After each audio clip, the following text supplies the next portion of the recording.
Thanks, Leslie Cat. One of these days, I will start a stream without being muted. It is not this day. Welcome to the stream. Yeah, no, it's not just you. It's not just you, Jonas. How's it going, guys? I'm excited because next week I don't have work. I'm on vacation, which means I can stream a whole lot.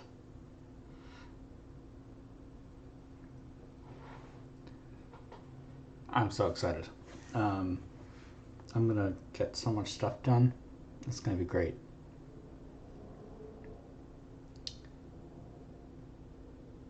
Yeah. And also, in the next couple days, hopefully, I'll be getting some. I'll be getting my 5 emotes. Oh, hey Warden. Hey Warden. How's it going? I'm glad that you're here. Welcome to the stream. We're gonna get started in a few minutes. Just talking about some stuff that's upcoming. So I'm gonna be getting my emotes in. Whoa, that was weird. I'm gonna be getting my emotes in a few days, hopefully, and they are looking amazing. So I'm excited about that. And we also have to start thinking about oh no, ads.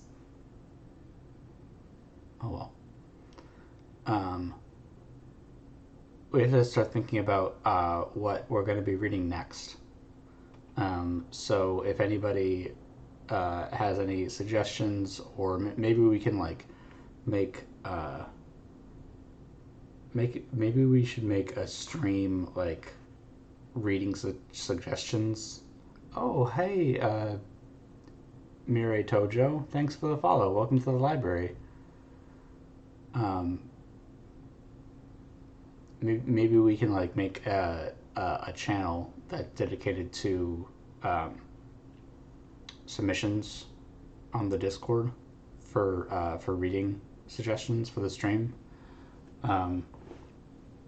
Because if I or a poll, the problem is the problem is we have to come up with a list first, and I'm indecisive. So, but yeah, we'll definitely make some kind of list, and come up with an order in which to read things. So yeah, I should. I want to thank the recent follows since the last stream. Yeah, we would use suggestions for the poll, definitely. Nintendo, thank you for the follow. Welcome to the library. Z Cooklet Z Cookie, thank you for the follow. Welcome to the library.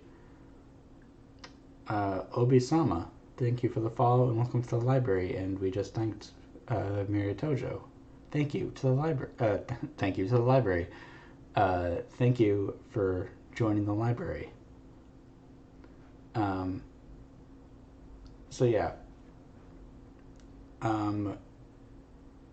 You guys can like leave suggestions for what we should read next in chat, and we'll gather those and we will make a poll, and we can see what you guys want me to read next. It just has to be anything public domain in the United States. So that means published in 1925 or 26 or before or earlier. So definitely think of suggestions that you would like to hear me read. Trying to think if there's anything else that I would like to say before we begin. I don't think so. I think that's it. So let's just start with the reading. Okay.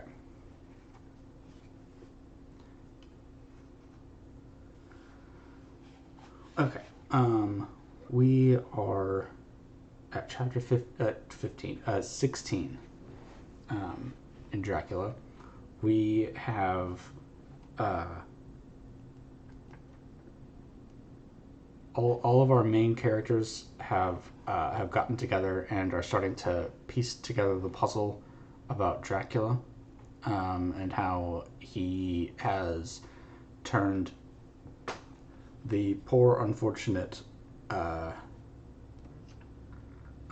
am blanking on her name. Why am I? Miss Lucy. I've only been reading this for several hours at this point. You'd think I'd be able to remember the name, but Miss Lucy has been turned into a vampire, they think, or at least Van Helsing does.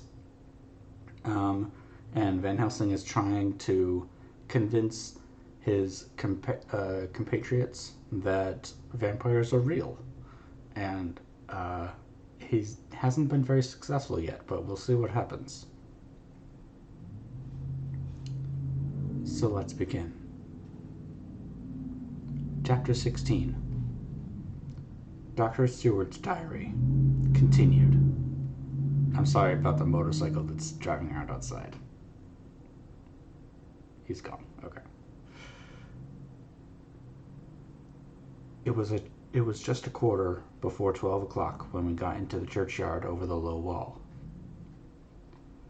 The night was dark with occasional gleams of moonlight between the rents of the heavy clouds that scudded across the sky. We all kept somehow close together, with Van Helsing slightly in front as he led the way. We had come close to the tomb. When we had come close to the tomb, I looked well at Arthur, for I feared that the proximity to a place laden with so sorrowful a memory would upset him. But he bore himself well. I took it that the very mystery of the proceeding was in some way a counteractant to his grief. The professor unlocked the door, and seeing a natural hesitation amongst us, for various reasons, solved the difficulty by entering first himself. The rest of us followed, and he closed the door. He then lit a dark lantern and pointed to the coffin. Arthur stepped forward hesitantly. Van Helsing said to me, You were with me yesterday.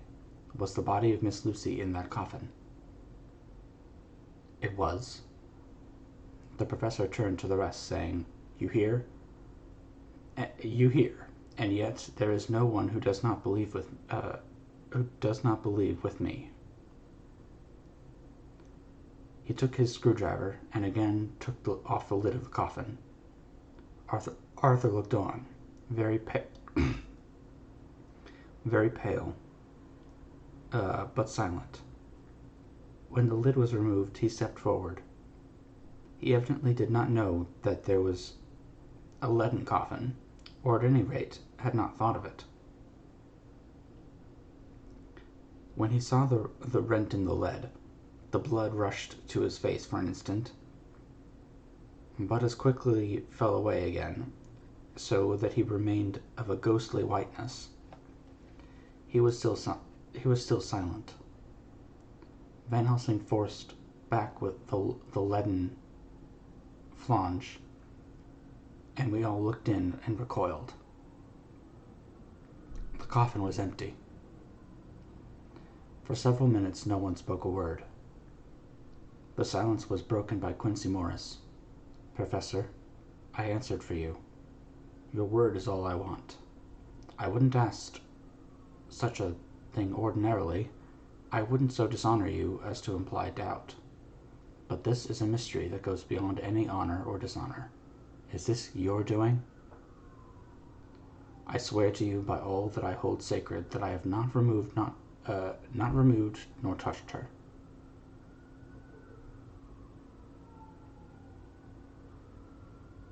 What happened was this. 2 nights ago, my friend Seward and I came here, with good purpose, believe me, and I opened that coffin, which was then sealed up, and we found it, as now, empty. We then waited and saw something white come through the trees. The next day we came here in the daytime, and she lay there. Did she not, friend John? Yes. That night we were just in time. One more so small child was missing, and we found it, thank God, unharmed amongst the graves. Yesterday I came here before sundown, for at sundown the undead can move. I waited here all night till the sun rose, but I saw nothing. It was most probable that it was because I had laid over the clamps of those doors with garlic, which the undead cannot bear, and other things which they shun. Last night there was no exodus, so tonight, before sundown, I took away my garlic and other things. And so it is, we find this coffin empty. But bear with me. So far there is much that is strange.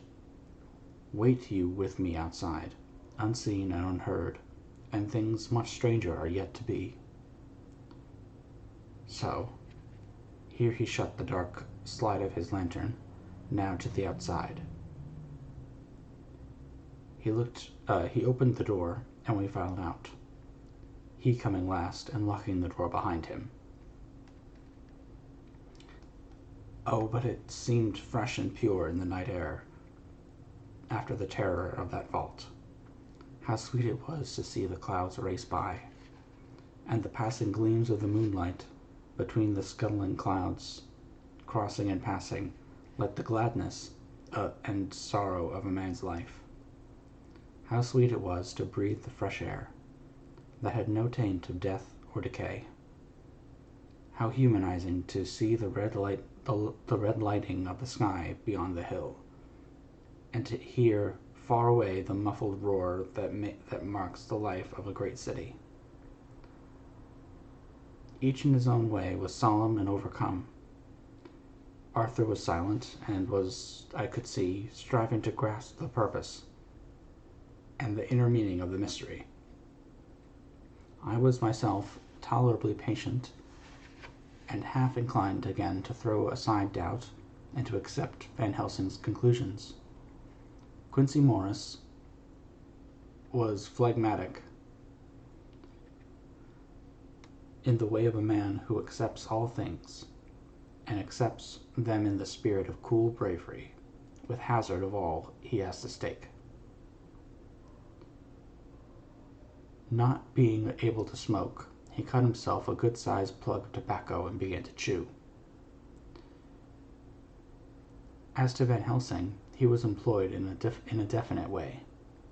First, he took from his bag a mass of what looked like thin, wafer-like biscuit, which was carefully rolled up in a white napkin. Next, he took out a double handful of some whitish stuff, like dough or putty. He crumbled the wafer up fine and worked it into the mass between his hands. This he then took, and rolling it into thin strips, began to lay them into the crevices between the door and its setting in the tomb. I was somewhat puzzled at this, and being close, asked him what it was that he was doing. Arthur and Quincy drew near also, as they too were curious. He answered, "I am closing the tomb, so that the undead may not enter." "And is that stuff you have put there going to do it?" asked Quincy. "Great Scott! Is this a game?" "It is." "What is it? What is that which you are using?" This time the question was by Arthur. Van Helsing reverently lifted his hat as he answered, "The host. I bring it from Amsterdam. I have an indulgence." It was an answer that appalled the most skeptical of us, and we felt individually that in the presence of such earnest purpose as the professor's, a purpose which could thus use to him the most sacred of things, it was impossible to distrust. In respectful silence we took places assigned to us, close round the tomb, but hidden from the sight of anyone approaching. I pitied the others, especially Arthur. I had myself been apprenticed by my former visits to this watching horror, and yet I, who had up to an hour ago repudiated the proofs, felt my heart sink within me. Never did tombs look so ghastly white. Never did cypress, or yew, or juniper so seem the embodiment of funeral gloom. Never did tree or grass or wave or rustle so ominously. Never did bough creak so mysteriously, and never did the faraway howls of dogs send such a woeful presage through the night.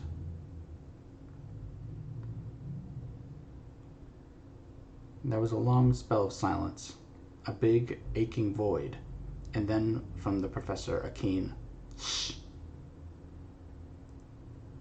He pointed, and far down the avenue of yews we saw a white figure advance. A dim white figure, which held something dark at its breast.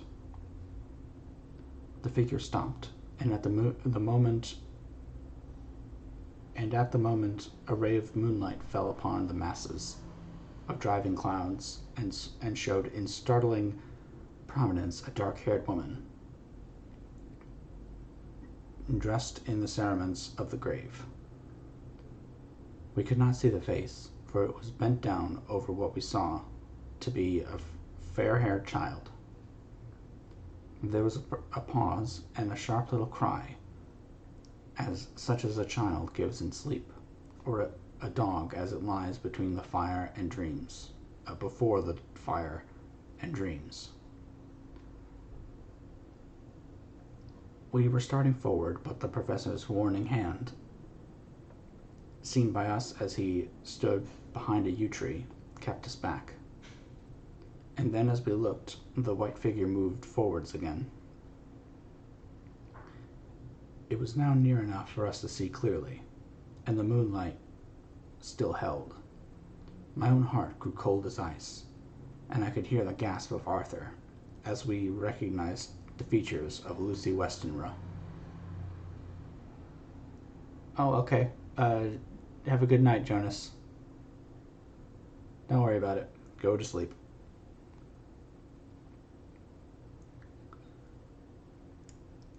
Lucy Westenra, but yet how changed. The sweetness was turned to adamantine, heartlessly cruel, and the purity to voluptuous wantonness. Van Helsing stepped out, and obedient to his gesture, we all advanced too. The four of us ranged in a line before the door of the tomb. Van Helsing raised his lantern and drew the slide. By the concentrated light that fell on Lucy's face, we could see that the lips were crimson with fresh blood, and that the stream had trickled over her chin and stained the purity of her lawn death robe. We shuddered with horror. I could see by the tremulous light that even Van Helsing's iron nerve had failed. Arthur was next to me, and if I had not seized his arm and held him up, he would have fallen. When Lucy, I called the thing that was before us Lucy because it bore her shape, saw us, she drew back with an angry snarl, such as a cat gives when taken unawares. Then her eyes ranged over us, Lucy's eyes in form and color, but Lucy's eyes unclean and full of hellfire, instead of the pure, gentle orbs we knew. At that moment, the remnant of my love passed into hate and loathing. Had she then to be killed? I could have done it. Had she then to be killed, I could have done it, with savage delight. As she looked, her eyes blazed with unholy light, and the face became wreathed with a voluptuous smile. Oh God, how it made me shudder to see it. With a careless motion, she flung to the ground, callous as a devil, the child that up till now she had clutched strenuously to her breast, growling over it as a dog growls over a bone. The child gave a sharp cry and lay there moaning. There was a cold-bloodedness in the act which wrung a groan from Arthur. When she advanced to him with outstretched arms and a wanton smile, he fell back and hid his face in his hands. She still advanced, however, and with a languorous, voluptuous grace said, "Come to me, Arthur. Leave these others and come to me. My arms are hungry for you. Come, and we can rest together. Come, my husband, come." There was something diabolically sweet in her tones, something of the tingling of glass when struck, which rang through the brains even of us who heard the words addressed to another. As for Arthur, he seemed under a spell, moving his hands from his face. He opened wide his arms. She was leaping for them, when Van Helsing sprang forward and held between them his little golden crucifix. She recoiled from it, and with a suddenly distorted face full of rage, dashed past him, as if to enter the tomb.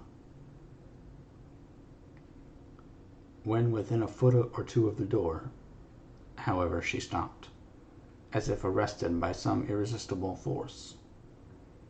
Then she turned, and her face was shown in the clear burst of moonlight, and by the lamp, which now had no quiver from Van Helsing's iron nerves. Never did I see such baffled malice on a face, and never, I trust, shall such ever be seen again by mortal eyes.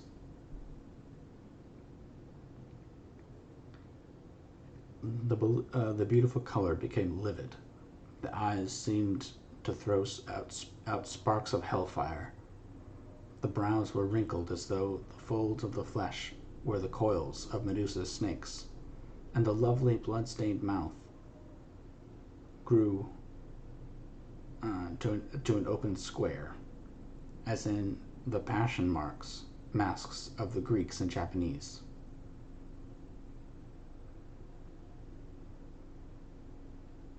If ever a face met death, if looks could kill, we saw it at that moment.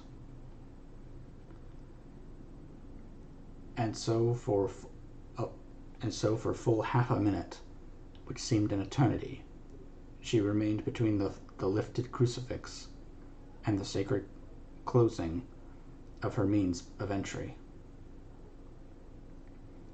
Van Helsing broke the silence by asking Arthur, "Answer me, O friend. Am I to proceed in my work?" Arthur threw himself on his knees and hid his face in his hands, as he answered, "Do as you will, my friend. Do as you will." There can be no horror like this ever anymore. And he groaned in spirit. Quincy and I simultaneously moved towards him and took his arms.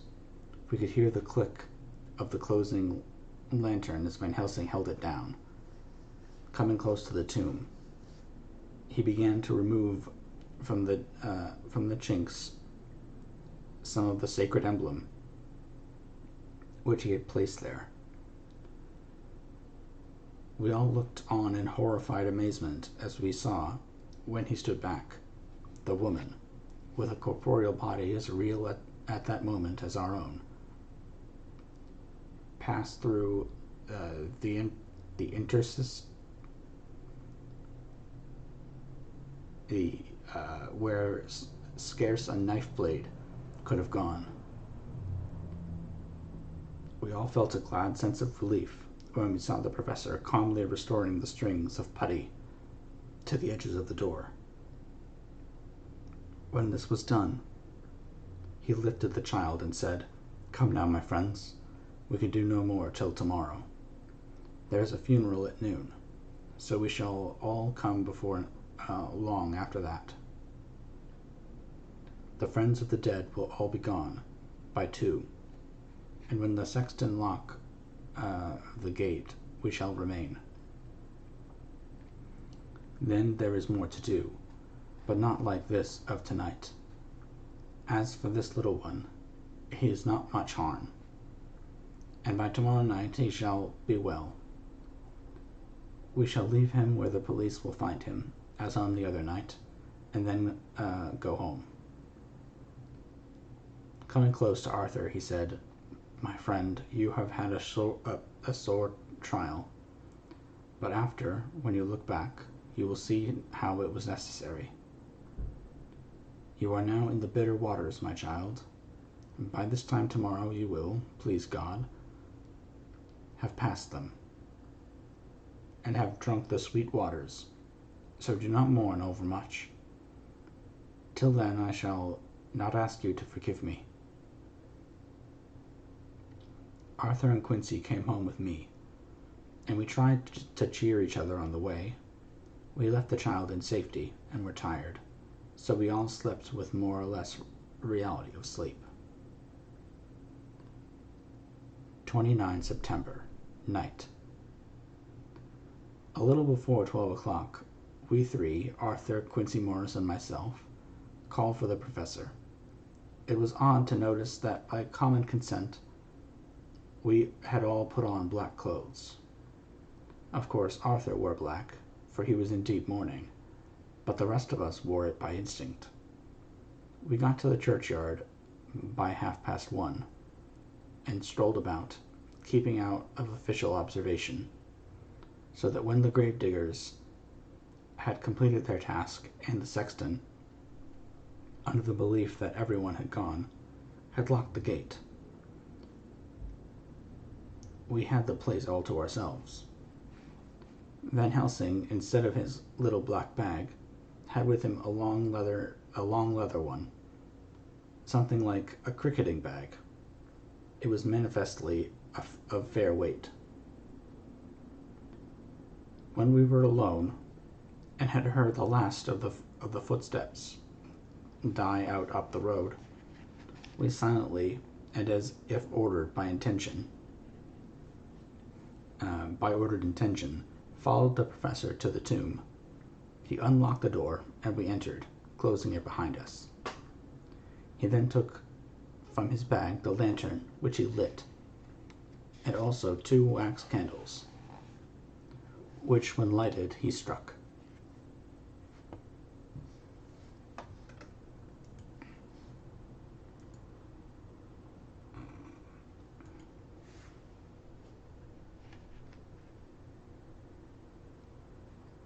He struck by melting their own ends on other coffins, so that they might give light sufficient to work by.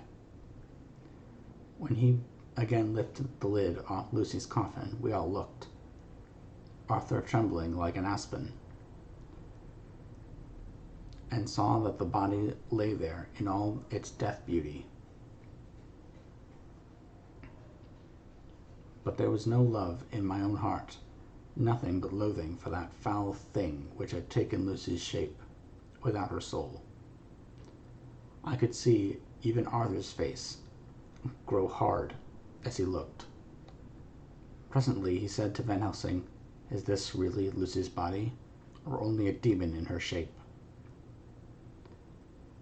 "It is her body, and yet not it. But wait a while, and you shall see her as she was and is." She seemed like a nightmare of Lucy as she lay there. The pointed teeth, the blood-stained, voluptuous mouth, which it made one shudder to see, the whole carnal and unspiritual appearance, seeming like a devilish mockery of Lucy's sweet purity. Van Helsing, with his usual methodicalness, began taking the various contents from his bag and placing them ready for use. First he took out a soldering iron and some plumbing solder, and then a small oil lamp which gave out when lit in a corner of the tomb. Gas which burned at fierce heat with a blue flame, then his operating knives, which he placed to hand, and at last a round wooden stake, some 2.5 or 3 inches thick, and about 3 feet long. One end of it was hardened by charring in the fire, and was sharpened to a fine point. With this stake came a heavy hammer, such as in households is used in the coal cellar for breaking the lumps. To me, a doctor's preparations for work of any kind are stimulating and bracing, but the effect of these things on both Arthur and Quincy was to cause them a sort of consternation. They both, however, kept their courage, and remained silent and quiet. When all was ready, Van Helsing said, "Before we do anything, let me tell you this. It is out of the lore and experiences of the ancients, and of all those who have studied the powers of the undead. When they become such, there comes with the change the curse of immortality. They cannot die, but must go on age after age, adding new victims and multiplying the evils of the world. For all that die from the preying of the undead become themselves undead, and prey on their kind. And so the circle goes on, ever widening, like as the ripples from a stone throw into the water. Friend Arthur, if you had met that kiss, which you know of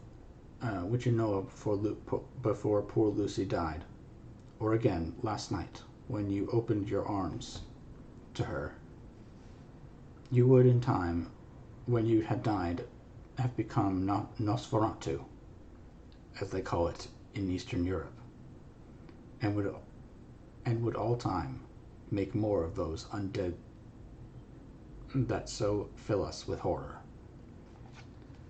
The career of this so unhappy dear lady is but just begun.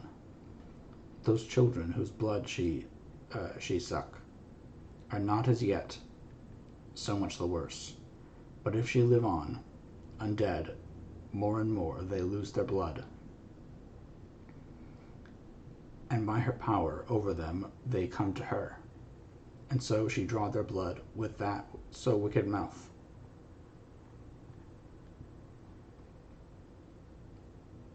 But if she die in truth, then all cease. The tiny wounds of the throat disappear, and they go back to their plays unknowing ever of what has been. But of the most blessed of all, when this now undead be made to rest as true dead, then the soul of the poor woman, or the poor lady, whom we love, shall again be free. Instead of working wickedness by night and growing more debased in this assimilating of it by day, she shall take her place with the other angels. So that, my friend, it will be a blessed hand for her that shall strike the blow that sets her free. To this I am willing, but is there none amongst us who has a better right? Will it be no joy to think of hereafter in the silence of the night, when sleep is not? It was my hand that sent her to the stars. It was the hand of him that loved her best, the hand that of all she would herself have chosen, had it been to her to choose. Tell me if there be such a one amongst us. We all looked at Arthur. He saw, too, what we all did, the infinite kindness which suggested that his should be the hand which would restore Lucy to us as a holy and not unholy memory. He stepped forward and said bravely, though his hand trembled, and his face was as pale as snow, "My true friend, from the bottom of my broken heart I thank you. Tell me what I am to do, and I shall not falter." Van Helsing laid a hand on his shoulder and said, "Brave lad, a moment's courage and it is done. This stake must be driven through her. It will be a fearful ordeal. Be not deceived in that, but it will only be a short time, and you will then rejoice more than your pain was great. From this grim tomb you will emerge as though you tread on air, but you must not falter when once you have begun. Only think that we, your true friends, are around you, and that we pray for you all the time." "Go on," said Arthur hoarsely. "Tell me what I am to do." "Take this stake in your left hand, ready to place the point over the heart, and the hammer in your right. Then, when we begin our prayers for the dead, I shall read him. I have here the book, and the others shall follow. Strike in God's name, so that all may be well with the dead, that we love, and that the undead pass away." Arthur took the stake and the hammer, and when once his mind was set on action, his hands never trembled nor even quivered. Van Helsing opened his missal and began to read, and Quincy and I followed as well as we could. Arthur placed the point over the heart, and as I looked, I could see its dint in the white flesh. Then he struck with all his might. The thing in the coffin writhed. A hideous, blood-curdling screech came from the opened red lips. The body shook and quivered and twisted in wild contortions.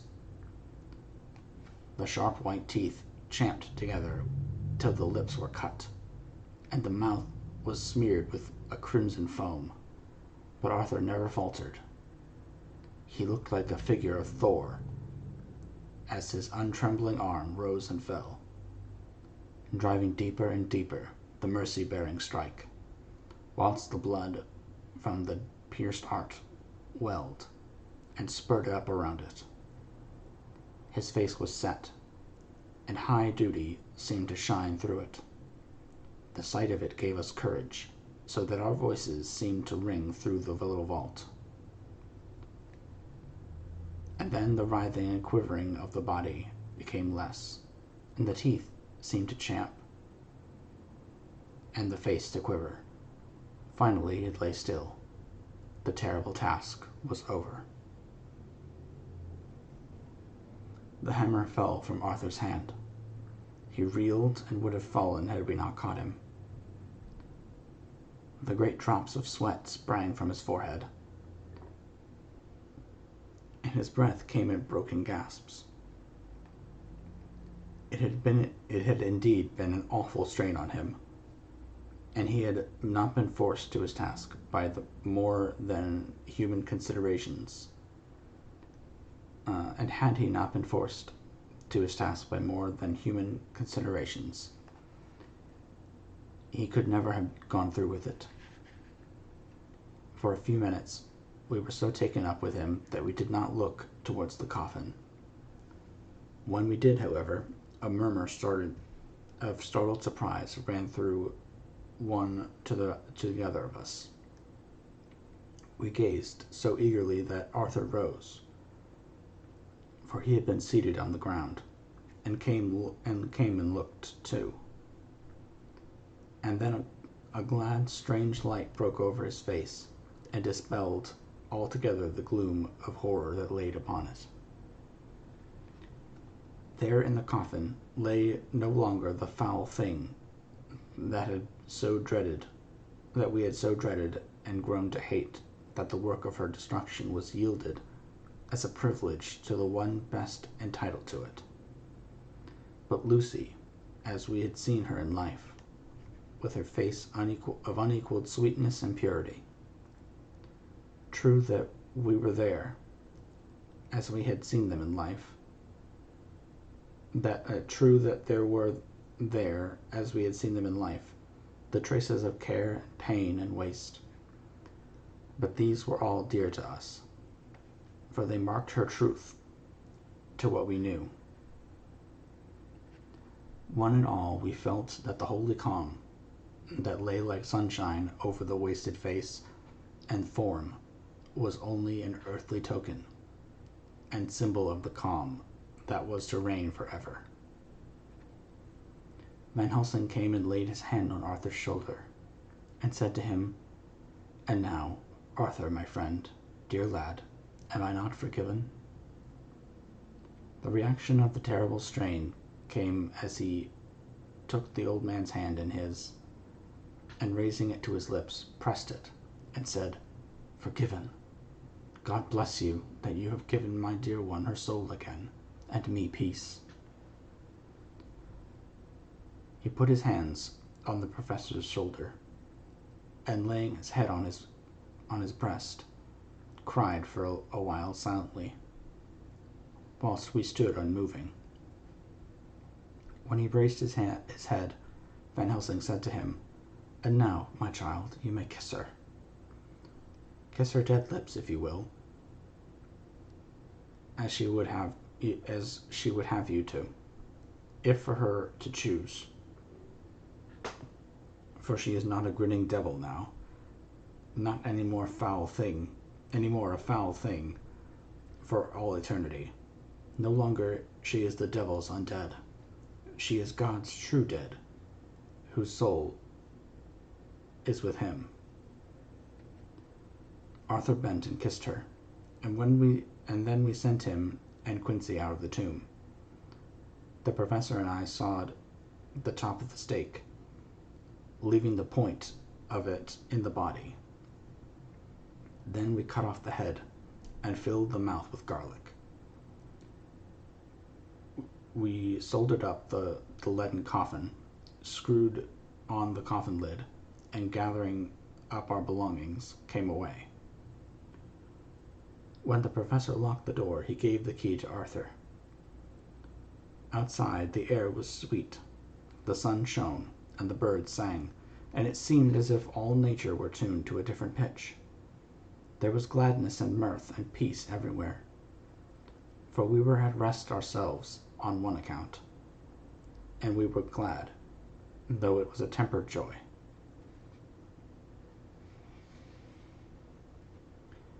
Before we moved away, Van Helsing said, "Now, my friends, one step of our work is done. One the most harrowing to us, but there remains a greater task, to find out the author of all this our sorrow, and to stamp him out. I have clues which we can follow, but it is a long task, and a difficult, and there is a danger in it, and pain. Shall you not all help me? We have learned to believe, all of us, is it not so? And since so, do we not see our duty? Yes, And do we not promise to go on to the bitter end? Each in turn, we took his hand, and the promise was made. Then said the professor as we moved off, 2 nights hence, you shall meet with me and dine together at 7 o'clock with friend John. I shall entreat 2 others, 2 that you know not as yet, and I shall be ready. To all our work show and our plans unfold. Friend John, you come home with me, for I have much to consult about, and you can help me. Tonight I leave for Amsterdam, but shall return tomorrow night, and then begins our great quest. But first I shall have much to say, so that you may know what it is to do and to dread. Then our promise shall be made to each other anew, for there is a terrible task before us, and once our feet are on the plowshare, we must not draw back. Ooh.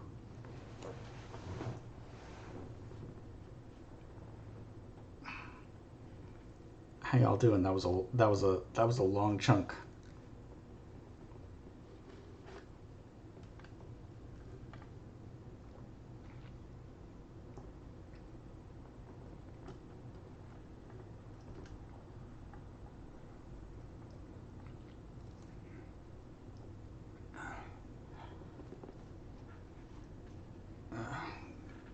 Drink and stretch. Make my model go crazy. Yeah, that's it.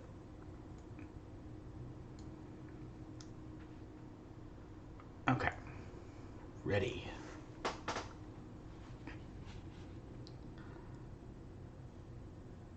Chapter 17.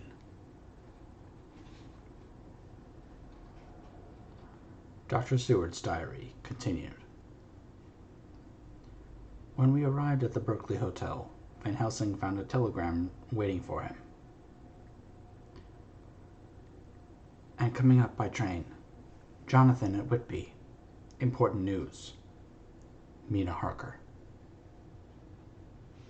The professor was delighted.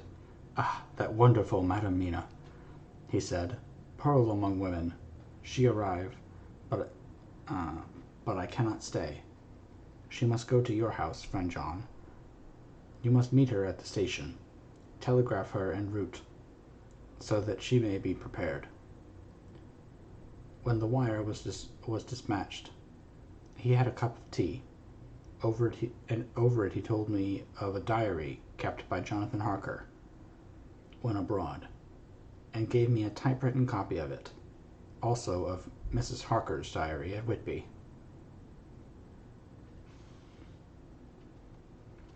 Take these, he said, and study them well.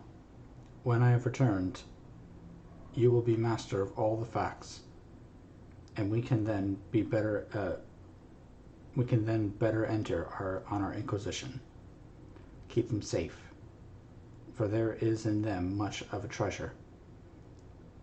You will need all your faith, even you who have had such experience as that of today.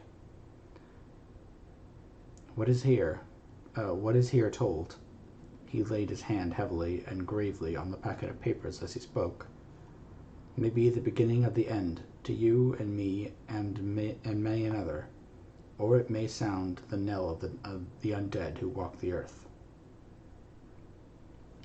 Read all, I pray you, with an open mind, and if you can add in any way to the story here told, do so, for it is all important. You have kept a diary of all these strange things. Is it not so? Yes. Then we shall go through all these together when we meet. He then made ready for his departure, and shortly after drove off to Liverpool Street. I took my way to Paddington, where I arrived about 15 minutes before the train came in. The crowd melted away, after the bustling fashion common to arrival platforms, and I was beginning to feel uneasy, lest I might miss my guest, when a sweet-faced, dainty-looking girl stepped up to me, and after a quick glance said, "Dr. Seward, is it not?" "And you are Mrs. Harker," I answered at once, whereupon she held out her hand. "I knew you from the description of poor dear Lucy. But—" She stopped suddenly, and a quick blush overspread her face.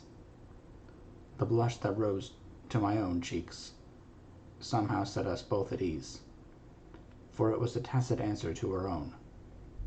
I got her luggage, which included a typewriter, and we took the Underground to Fenchurch Street. After I had sent a wire to my housekeeper to have a sitting room and bedroom prepared at once for Mrs. Harker. In due time we arrived. She knew, of course, that the place was a lunatic asylum, but I could see that she was unable to repress a shudder when we entered.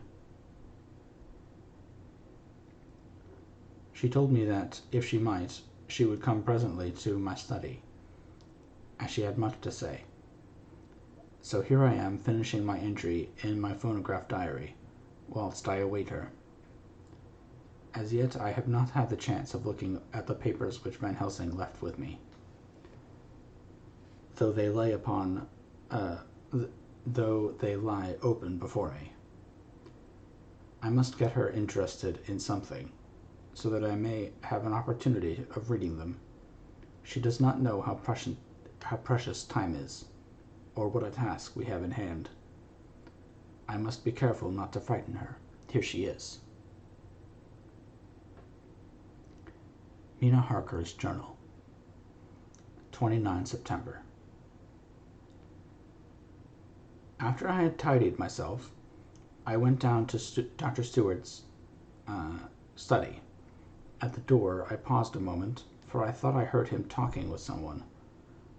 As, however, he had pressed me to be quick, I knocked on the door, and on his calling out, "Come in," I entered.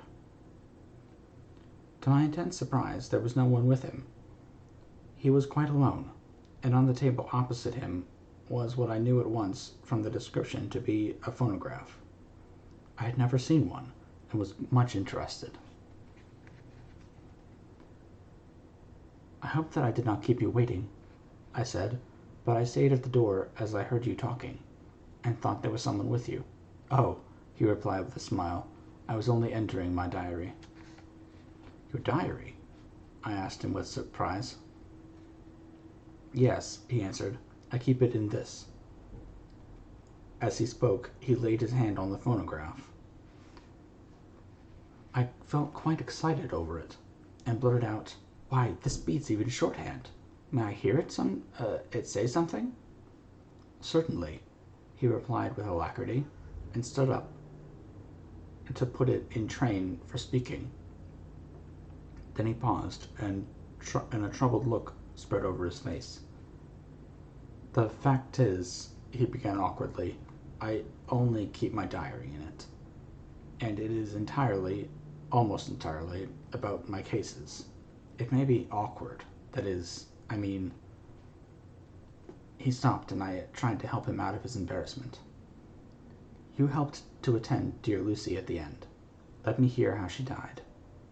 For all that I know of her, I shall be very grateful. She was very, very dear to me."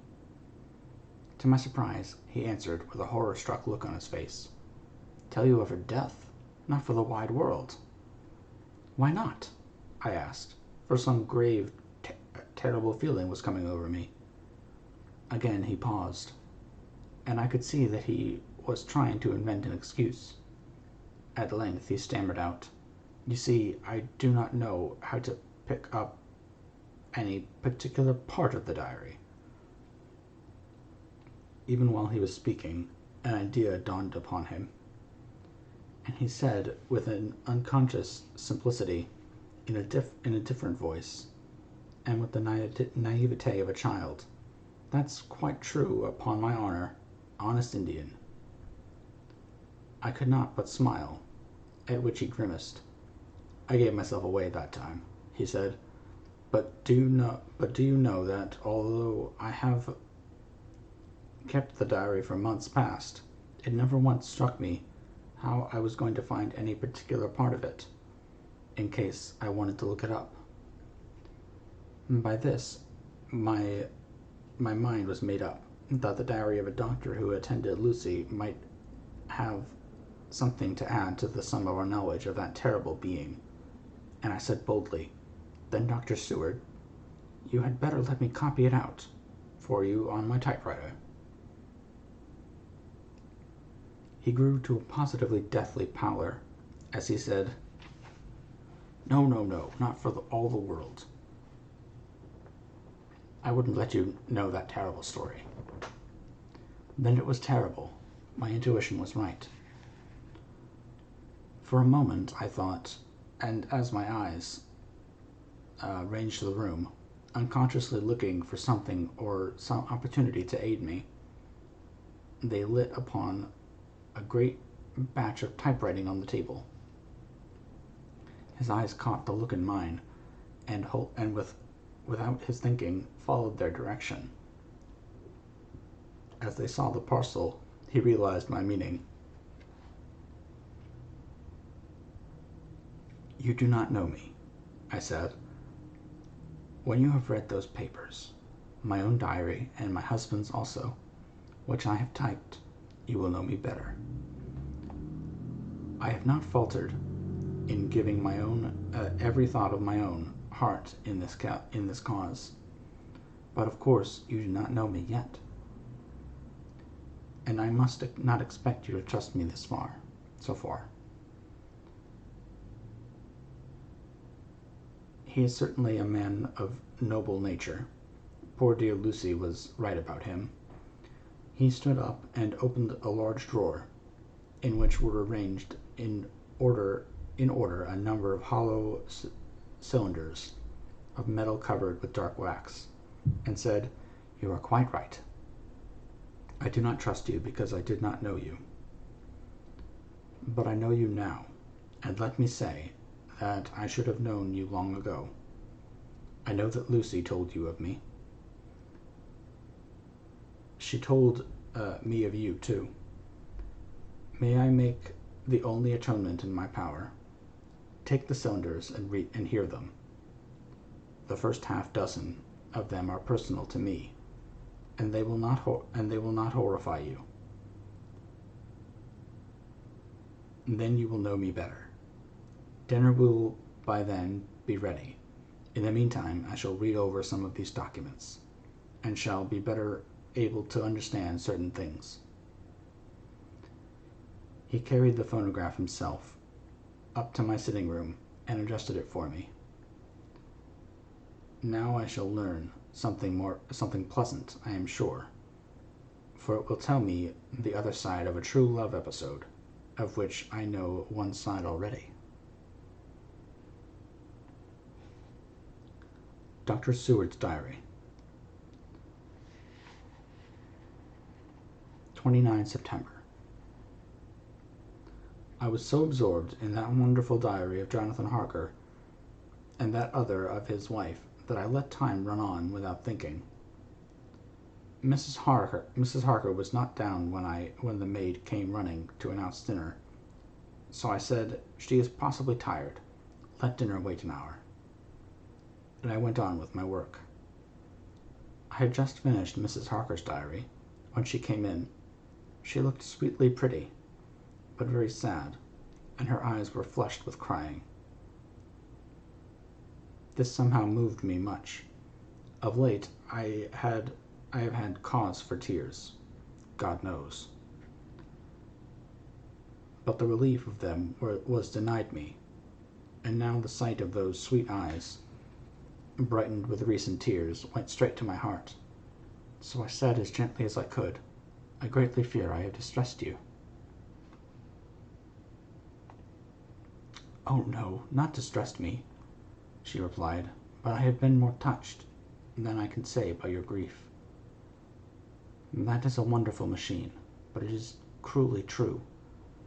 It told me in its very tones the anguish of your heart. It was like a soul crying out to Almighty God. No one must hear them spoken ever again. See, I have tried to be useful. I have copied out the words on my typewriter. And none other need know now your heartbeat, as I did.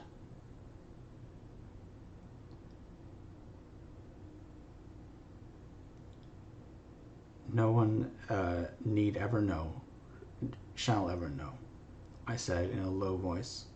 She laid her hand on mine and said gravely, but they must.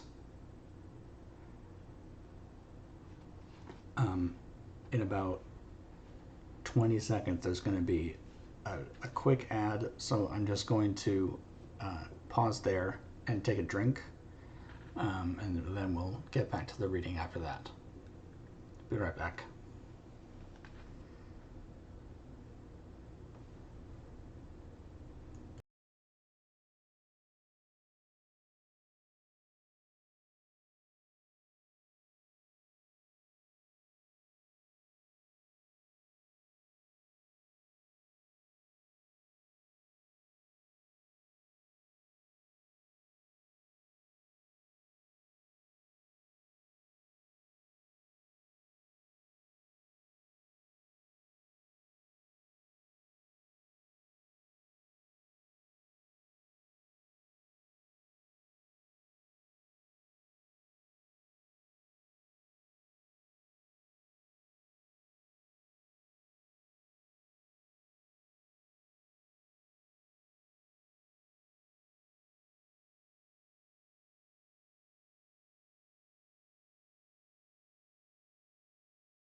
And we're back.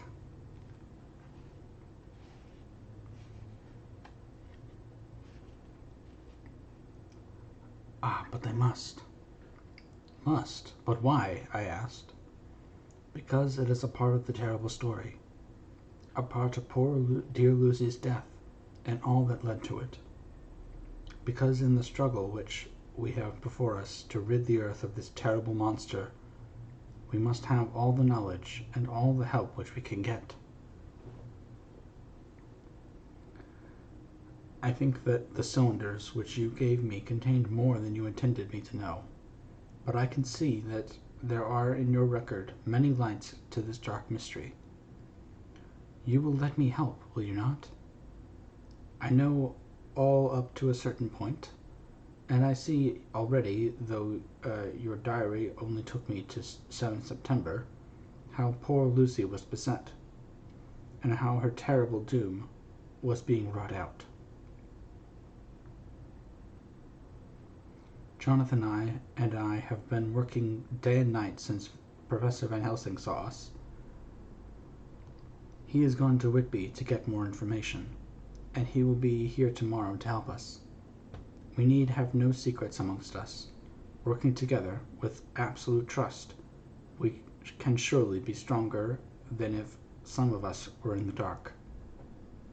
She looked at me so appealingly, and at the same time manifested such courage and resolution in her bearing, that I gave in at once to her wishes. You shall, I said, do as you like in the matter. God forgive me if I do wrong. There are terrible things yet to learn of, but if you have so far travelled on the road to poor Lucy's death, you will not be content, I know, to remain in the dark.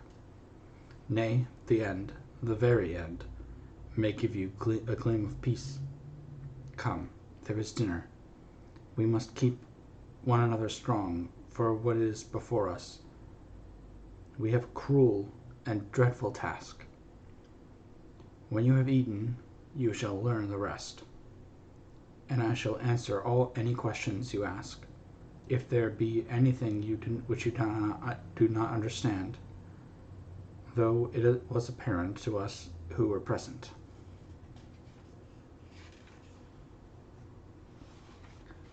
Mina Harker's Journal.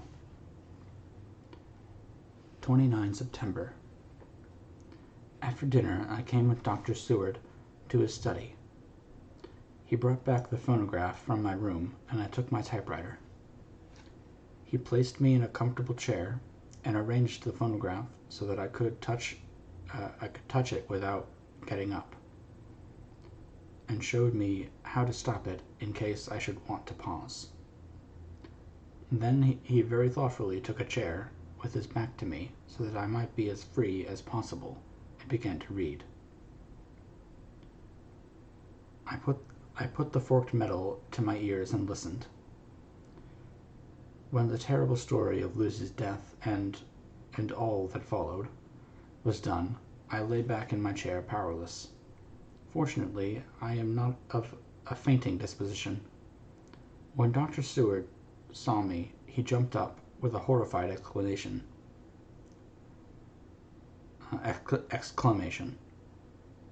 and hurriedly taking a case bottle from a cupboard, gave me some brandy, which in a few minutes somewhat restored me.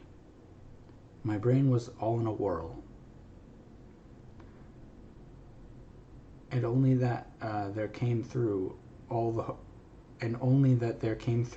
multitude of horrors, a holy ray of light that my dear, dear Lucy was at last at peace. I do not think I could have borne it without making a scene. It is all so wild, a mysterious and strange, that if I had not known Jonathan's experience in Transylvania, I could not have believed. As it was, I didn't know what to believe, and so got out of my difficulty by attending to something else. I took the cover off my typewriter and said to Dr. Seward, "Let me write this all out now. We must be ready for Dr. Van Helsing when he comes. I have sent a telegram to Jonathan to come here when he arrives in London from Whitby. In this matter, dates are everything, and I think that if we get all our material ready and have every item put in chronological order, we shall have done much. You tell me that Lord Godalming and Mr. Morris are coming too. Let us be able to tell him when they come." He accordingly set the phonograph at a slow pace, and I began to typewrite from the beginning of the 7th cylinder. I used manifold, and so took 3 copies of the diary, just as I had done with all the rest.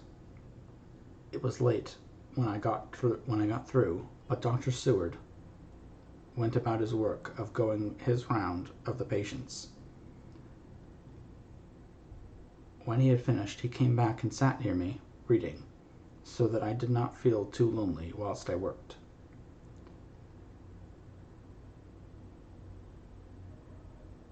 Oh, thank you for the hydrate redeem. That's a good idea.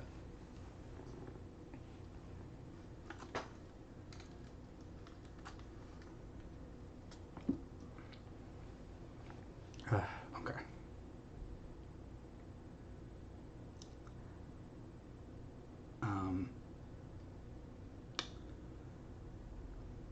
How good and thoughtful he is. The world seems full of good men, even if there are monsters in it. Before I left him, I remembered what Jonathan put in his diary of the professor's perturbation at reading something in an evening paper at the station at Exeter.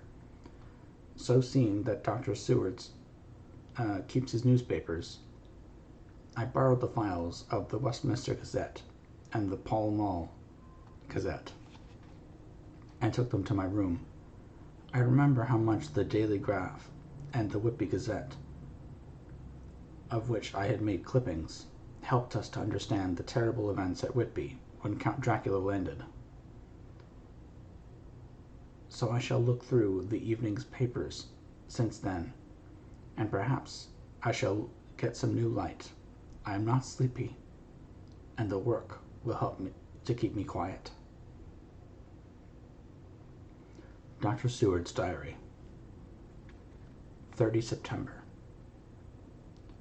Mr. Harker arrived at 9 o'clock. He had got his wife's wire just before starting. He is uncommonly clever, if one can judge from his face, and full of energy. If this journal be true, and judging by by one's own wonderful experiences, it must be. He is also a man of great nerve. That going down to the vault a second time was a remarkable piece of daring. After reading his account of it, I was prepared to meet a good specimen of manhood, but hardly the quiet, businesslike gentleman who came here today. Later. After lunch, Harker and his wife went back to their own room, and as I passed a while ago, I heard the click of the typewriter. They are hard at it. Mrs. Harker says they are knitting together, in chronological order, every scrap of evidence they have. Harker has got the letters between the consignee of the boxes at Whitby and the carriers in London who took charge of them. He is now reading his wife's typescript of my diary. I wonder what they make out of it. Here it is. Strange that it never struck me that the very next house might be the Count's hiding place. Goodness knows that we have had enough clues from the conduct of the patient Renfield. The bundle of letters relating to the purchase of the house were in the transcript.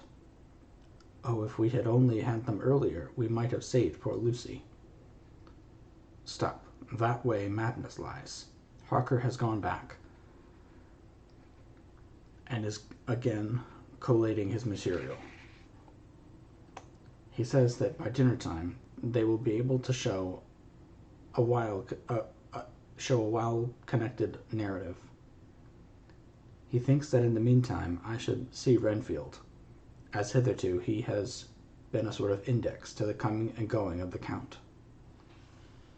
I hardly see this yet, but when I get to the dates, I suppose I shall. What a good thing that Mrs. Harker put my cylinders into type. We never could have found the dates otherwise. I found Renfield sitting placidly in his room, with his hands folded, smiling benignly. At the moment, he seemed as the same as anyone I ever saw. I sat down and talked with him on a lot of subjects, all of which he treated naturally. He then, of his own accord, spoke of going home, a subject he has never mentioned to my knowledge during his sojourn here. In fact, he spoke quite confidently of getting his discharge at once. I believe that had I not had the chat with Harker and read the letters and the dates of his outbursts, I should have been prepared to sign for him after a brief time of observation. As it is, I am darkly suspicious. All those outbreaks were in some way linked with the proximity of the Count. What then does this absolute content mean? Can it be that his instinct is satisfied as to the vampire's ultimate triumph? Stay, he is himself Zoophagous, and in his wild ravings spoke of master. This all seems confirmation of our idea. However, After a while, I came away. My friend is just a little too sane at present to make it safe to probe him too deep with questions. He might begin to think, and then? So I came away. I mistrust these quiet moods of his. So I have given the attendant a hint to look closely after him, and to have a straight waistcoat ready in case of need. Jonathan Harker's Journal, 29 September, in train to London. When I received Mr. Billington's courteous message that he would give me any information in his power, I thought it best to go down to Whitby and make on the spot such inquiries as I wanted. It was now my object to trace that horrid cargo of the Count's to its place in London. Later we may be able to deal with it. Billington Jr., a nice lad, met me at the station and brought me to his father's house, where they had decided that I must stay the night. They are hospitable, with true Yorkshire hospitality. Give a guest everything, and leave him free to do as he likes. They all knew that I was busy, and that my stay was short. And Mr. Billington had ready in his office all the papers concerning the consignment of boxes. It gave me almost a turn to see again one of the letters which I had seen on the Count's table, before I knew of his diabolical plans.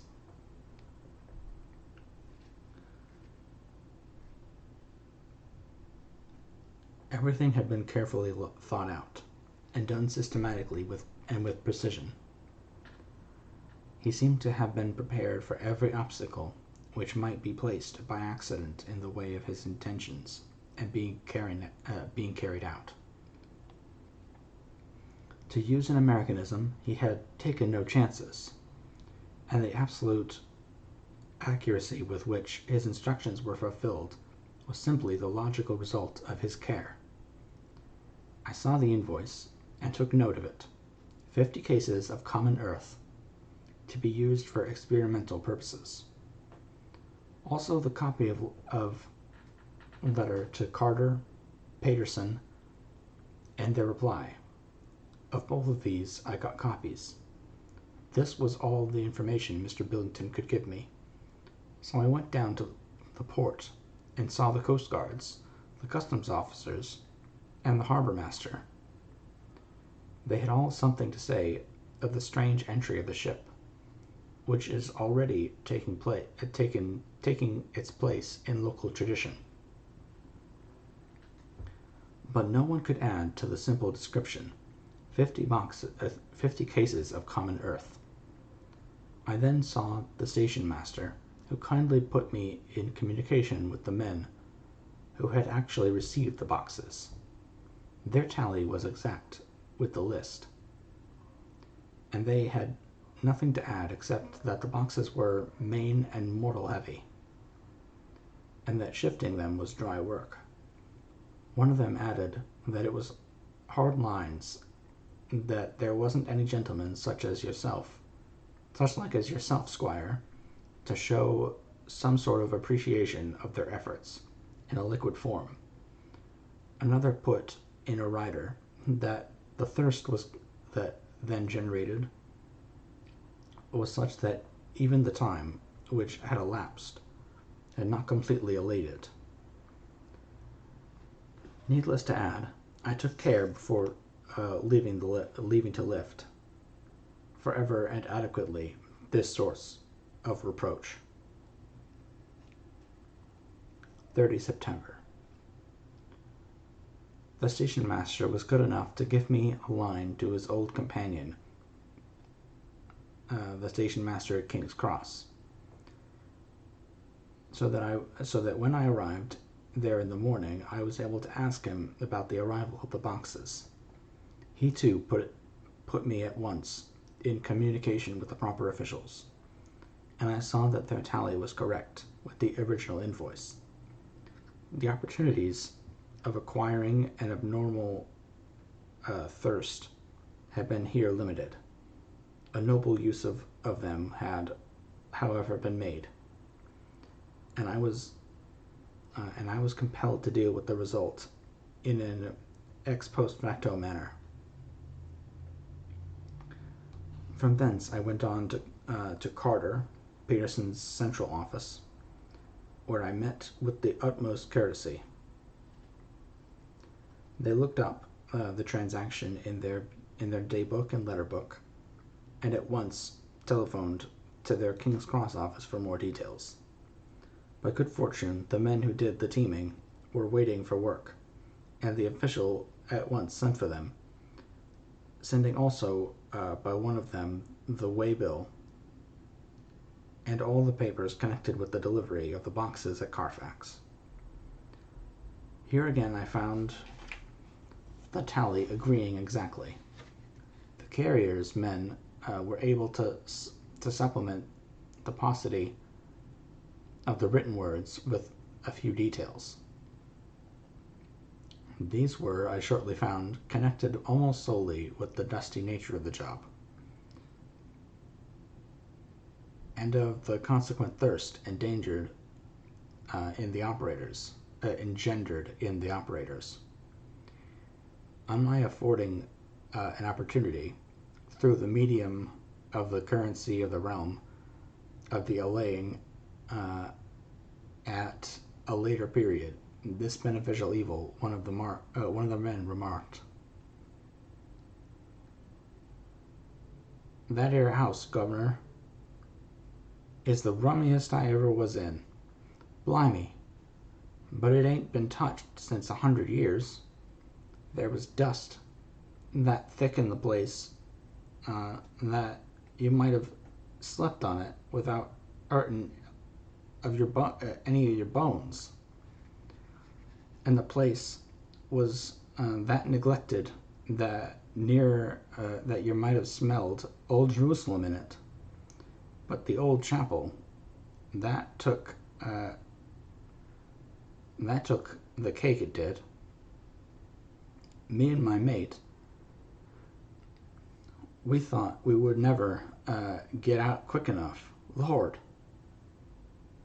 I wouldn't take less nor a quid a moment to stay there after dark."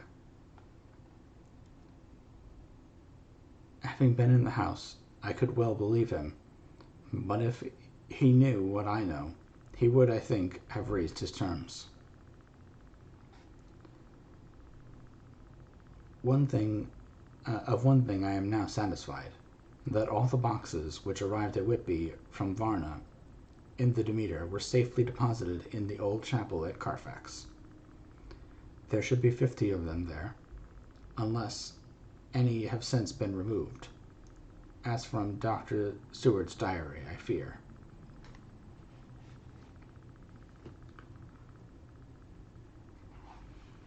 I shall try to see the carter who took away the boxes from Carfax when Renfield attacked him. By following up this clue, we may learn a good deal. Later. Mina and I have worked all day, and we have put all the papers into order. Mina Harker's journal. 30 September. I am so glad that I hardly know how to contain myself. It is, I suppose, the reaction from the haunting fear which I have had, that this terrible affair and the reopening of his old wound might act detrimentally on Jonathan. I saw him leave for Whitby with as brave a face as I could, but I was sick with apprehension. The effort has, however, done him good. He was never so resolute, never so strong, never so full of volcanic energy as at present. It is just as that dear, good old Professor Van Helsing said. He is true grit, and he improves under strain that would kill a weaker nature. He came back full of life and hope and determination. We got everything in order for tonight. I feel myself quite wild with excitement. I suppose one ought to pity anything so hunted as is the Count. And that is just it. This thing is not human, not even a beast. To read Dr. Seward's account of poor Lucy's death, and what followed, is enough to dry up the springs of pity in one's heart. Later. Lord Godalming and Mr. Morris arrived earlier than we expected. Dr. Seward was out on business, and had taken Jonathan with him. So I had to see to them. It was, to me, a painful meeting, for it brought back all poor dear Lucy's hopes of only months ago. Of course, they had heard Lucy speak of me, and it seemed that Dr. Van Helsing, too, has been quite blowing my trumpet, as Mr. Morris expressed it. Poor fellows, neither of them is aware that I know all about the proposals they made to Lucy. They did not quite know what to say or do, as they were ignorant of the amount of my knowledge, so they had to keep on neutral subjects. However, I thought the matter over, and came to the conclusion that the best thing I could do would be to post them in affairs right up to date. I knew from Dr. Seward's diary that they had been at Lucy's death, her real death, and that I need not fear to betray any secret before the time. So I told them, as well as I could, that I had read all the papers and diaries, and that my husband and I, having typewritten them, had just finished putting them in order. I gave them each a copy to read in the library. When Lord Godalming got his and turned it over, "It does make a pretty good pile," he said. "Did you write all of this, Mrs. Harker?" I nodded, and he went on. "I don't quite see the drift of it, but you people are all so good and kind, and have been working so earnestly and so energetically, that all I can do is accept your ideas blindfold and try to help you. I have had one lesson already in accepting facts that should make a man humble to the last hour of his life. Besides, I know you loved my poor Lucy." Here he turned away and covered his face with his hands. I could hear the tears in his voice. Mr. Morris was, with instinctive delicacy, just laid hand for a moment on his shoulder, and then walked quietly out of the room. I suppose there is something in a woman's nature that makes a man feel free to break down before her, and express his feelings on the tender or emotional side, without feeling it derogatory to his manhood. For when Lord Godalming found himself alone with me, he sat down on the sofa and gave away utterly and openly. I sat down beside him and took his hand. I hope he didn't think it was too forward of me, and that if he ever thinks of it afterwards, he never will have such a thought. There I wrong him. I know he will never. He is too true a gentleman. I said to him, for I could see that his heart was breaking, "I loved dear Lucy, and I know what she was to you, and what you were to her. She and I were like sisters, and now she is gone, will you not let me be like a sister to you in your trouble? I know what sorrows you have had, though I cannot measure the depth of them. If sympathy and pity can help in your affliction, won't you let me be of some little service, for Lucy's sake?" In an instant the poor dear fellow was overwhelmed with grief. It seemed to me that all he had, of late, been suffering in silence, found a vent at once.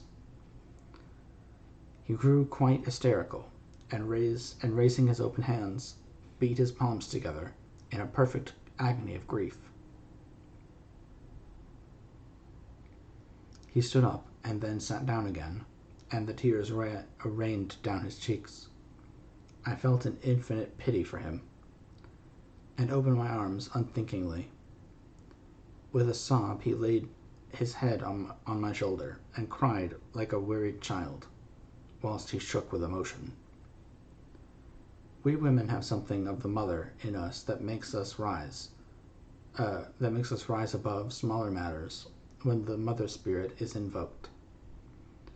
I felt this big, sorrowing man's head resting on me, as though it were of a baby,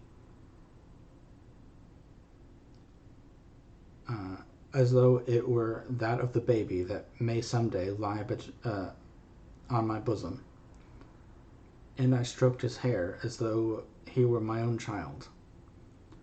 I never thought at that time how strange it all was. After a little bit his sobs ceased, and he raised himself with an apology, though he made no disguise of his emotion.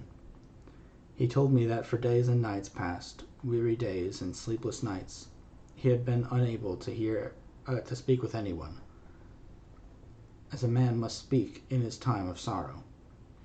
There was no woman whose sympathy could be given to him, or with whom, owing to the terrible circumstances with which his sorrow was surrounded, he could speak freely. I know now I have suffered. I know now how I suffered, he said as he dried his eyes, but I do not know even yet, and none other can ever know, how much your sweet sympathy has been to me today. I shall know better in time, and believe me that though I am not ungrateful now, my gratitude will grow with my understanding. You will let me be like a brother, will you not? For all our lives, for dear Lucy's sake. For dear Lucy's sake, I said as we clasped hands. Aye, and for your own sake, he added. For if a man's esteem and gratitude are ever worth the winning, you have won mine today. If ever the future should bring to you a time when you need a man's help, believe me, you will not call in vain. God grant that no such time ever may come to you to break the sunshine of your life. But if it should ever come, promise me that you will let me know. He was so earnest, and his sorrow was so fresh, that I felt it would comfort him, so I said, I promise. As I came along the corridor, I saw Mr. Morris looking out of a window. He turned as he heard my footsteps. How is Art? He said. Then, noticing my red eyes, he went on. Ah, I see that you have been comforting him. Poor old fellow. He needs it. No one but a woman can help a man when he is in trouble of the heart.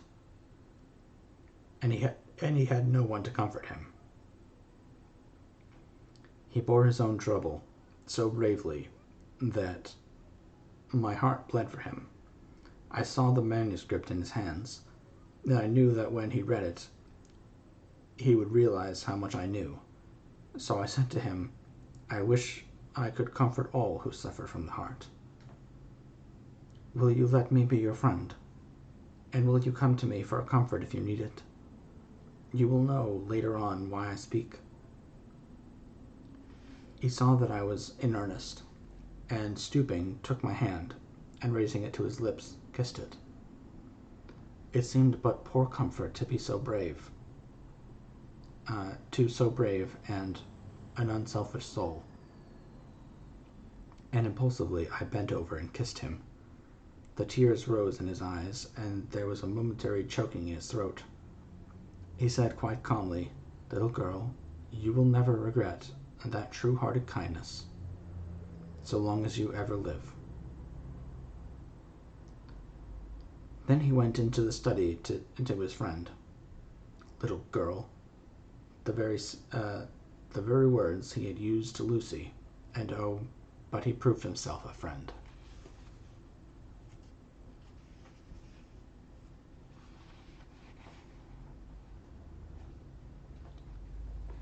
Chapter 18. Dr. Seward's Diary. 30 September. I got home at 5 o'clock, and found that Godalming and Morris had not only arrived, but had already studied the manuscript of the various diaries and letters which Harker and his wonderful wife had made and arranged. Harker had not yet returned from his visit to the carrier's men, of whom Dr. Hennessy had written to me. Mrs. Harker gave us a cup of tea, and I can honestly say that for the first time since I have lived in it, this old house seemed like home. When we had finished, Mrs. Harker said, "Dr. Seward, may I ask a favor? I want to see your patient, Mr. Renfield. Do let me see him. What you have said of him in your diary interests me so much." She looked so appealing and so pretty that I could not refuse her, and there was no possible reason why I should. So I took her with me. When I went into the room, I told the man that a lady would like to see him, to which he simply answered, "Why?" "She is going through the house and wants to see everyone in it," I answered. "Oh, very well," he said. "Let her come in, by all means. But just wait a minute till I tidy up the place." His method of tidying was peculiar. He simply swallowed all the flies and spiders in the boxes before I could stop him. It was quite evident that he feared or was jealous of some interference. When he had got through his disgusting task, he said cheerfully, "Let the lady come in,"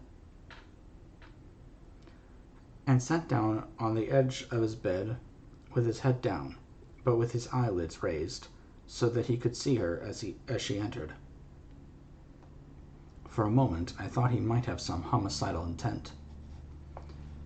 I remembered how quiet he had been just before he attacked me in my own study, and I took care to stand where I could seize him at once if he attempted to make a sprint for her.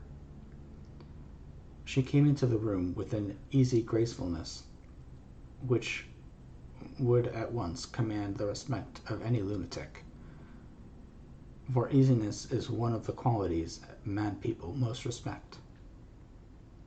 She walked over to him, smiling pleasantly, and held out her hand. "Good evening, Mr. Renfield," she said. "You see, I know you, for Dr. Seward has told me of you." He made no immediate reply, but eyed her all over intently, with a set frown on his face. This look gave way to one of wonder, which merged in doubt. Then, to my intense astonishment, he said, "You're not the girl the doctor wanted to marry, are you? You can't be, you know, for she's dead." Mrs. Harker smiled sweetly as she replied, "Oh, no, I have a husband of my own, to whom I was married before I ever saw Dr. Seward, or he me. I am Mrs. Harker." "Then what are you doing here?" "My husband and I are staying on a visit with Dr. Seward." "Then don't stay." "But why not?" I thought that this style of conversation might not be pleasant to Mrs. Harker, any more than it was to me, so I joined in. "How did you know I wanted to marry anyone?" His reply was simply contemptuous, given in a pause in which He turned his eyes from Mrs. Harker to me, instantly turning them back again. What an asinine question. I don't see that at all, Mr. Renfield, said Mrs. Harker, at once championing me. He replied to her with as much courtesy and respect as he had shown contempt to me. You will, of course, understand, Mrs. Harker, that when a man is so loved and honored as our host is, everything regarding him is of interest in our little community. Dr. Seward is loved not only by his household and his friends, but even by his patients, who, being some of them hardly in mental equilibrium, are apt to distort facts, causes and effects.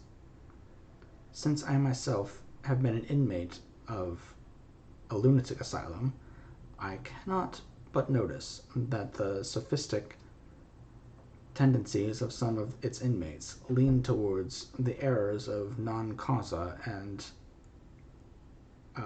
ignoratio elenchi. I positively opened my eyes at this new development. Here was my own pet lunatic, the most pronounced of his type that I had ever met with, talking elemental philosophy, and with the manner of a polished gentleman. I wonder if it was Mrs. Harker's presence which had touched some chord in his memory. If this new phase was spontaneous or in any way due to her unconscious influence, she must have some rare gift or power. We continued to talk for some time, and seeing that he was seemingly quite remarkable, she ventured, looking at me questioningly as she began, to lead him to his favorite topic. I was again astonished, for he addressed himself to the question with the impartiality and of the completest sanity. He even took himself as an example when he mentioned certain things. Why, I myself am an instance of a man who had a strange belief. Indeed, it was no wonder that my friends were alarmed, and insisted on my being put under control. I used to fancy that life was a positive and perpetual entity, and that by consuming a multitude of living things, no matter how low in the scale of creation, one might indefinitely prolong life. At times I held the belief so strongly that I actually tried to take human life. The doctor here will bear me out. On that one occasion, I tried to kill him for the purposes of strengthening my own vitals by the assimilation of my own body of life through the medium of his blood, relying, of course, upon the scriptural phrase, for the blood is the life. Though indeed the vendor of a certain nostrum has vulgarized the truism to the very point of contempt. Isn't that true, Doctor? I nodded assent, for I was so amazed that I hardly knew what to either think or say. It was hard to imagine that I had seen him eat up his spiders and flies not 5 minutes before. Looking at my watch, I saw that I should go to the station to meet Van Helsing, so I told Mrs. Harker that it was time to leave. She came at once, after saying pleasantly to Mr. Renfield, "Goodbye, and I hope I may see you often under auspices pleasanter to yourself." To which, to my astonishment, he replied, "Goodbye, my dear. I pray God I may never see your sweet face again. May he bless and keep you."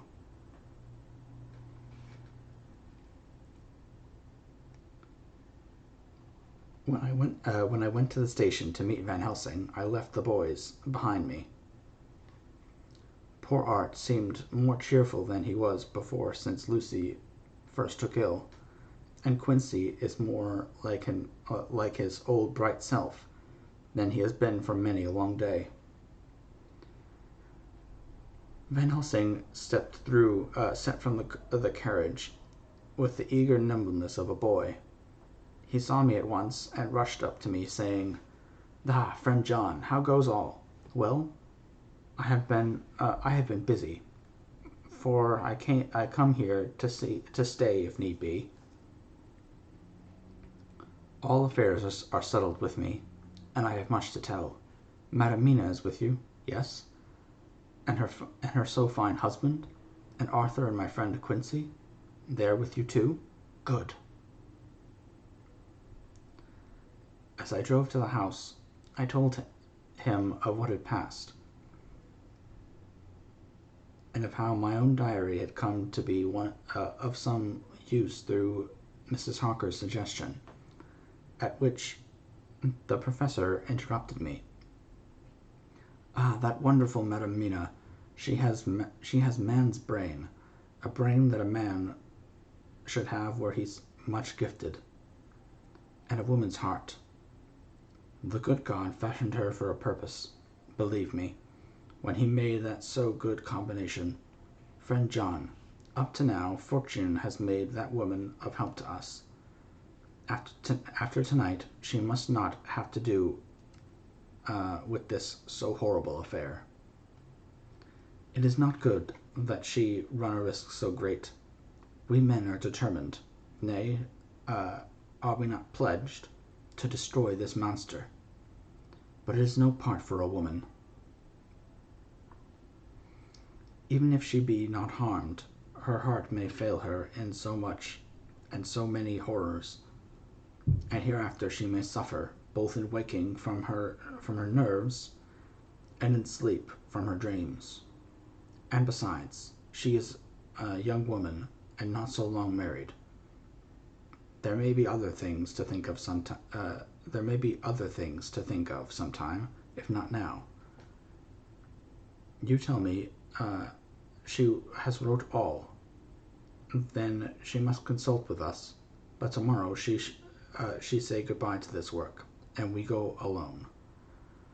I agreed heartily with him, and then I told him what we had found in his absence.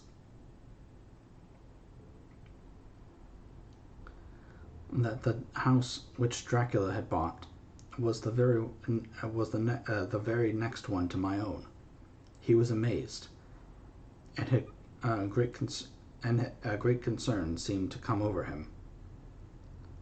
Oh, that we had known it before," he said, "for then we might have reached him in time to save poor Lucy. However, the milk that is spilt cries not out afterwards, as you say. We shall not think of that, but go on our way to the end." Then he fell into a silence that lasted till we entered my own gateway. Before we went to prepare for dinner, he said to Mrs. Harker, "I am told, Madam Mina, by my friend John, that you and your husband have put up in exact order all things that have been, up to this moment." "Not up to this moment, Professor," she said impulsively, "but up to this morning." "But why not up to now? We have seen hitherto how good light all the little things have made. We have told our secrets, yet no one who has told is the worse for it." Mrs. Harker began to blush, and taking a paper from her pocket, she said, "Dr. Van Helsing, will you read this, and tell me if it must go in? It is my record of today. I, too, have seen the need of putting down at present everything, however trivial. But there is little in this except what is personal. Must it go in?" The professor read it over gravely, and handed it back, saying, It need not go in if you do not wish it, but I pray that it may. It can but make your husband love you the more, and all of us, your friends, more honor you, as well as more esteem and love. She took it back with another blush and a bright smile. And so now, up to this very hour, all the records we have are complete and in order. The professor took away one copy to study after dinner, and before our meeting, which is fixed for 9 o'clock. The rest of us have already read everything. So when we meet in the study, we shall all be informed as to the facts, and can arrange our plan of battle with this terrible and mysterious enemy. Mina Harker's Journal. 30 September. When we met in Dr. Seward's study 2 hours after dinner, which had been at 6 o'clock, we unconsciously formed a sort of board or committee. Professor Van Helsing took the head of the table, to which Dr. Seward motioned him as he came into the room. He made me sit next to him on his right and asked me to act as secretary. Jonathan sat next to me. Opposite us were Lord Godalming, Dr. Seward, and Mr. Morris, Lord Godalming being next to the professor, and Dr. Seward in the center. The professor said, "I may, I suppose, take it that we are all acquainted with the facts that are in these papers."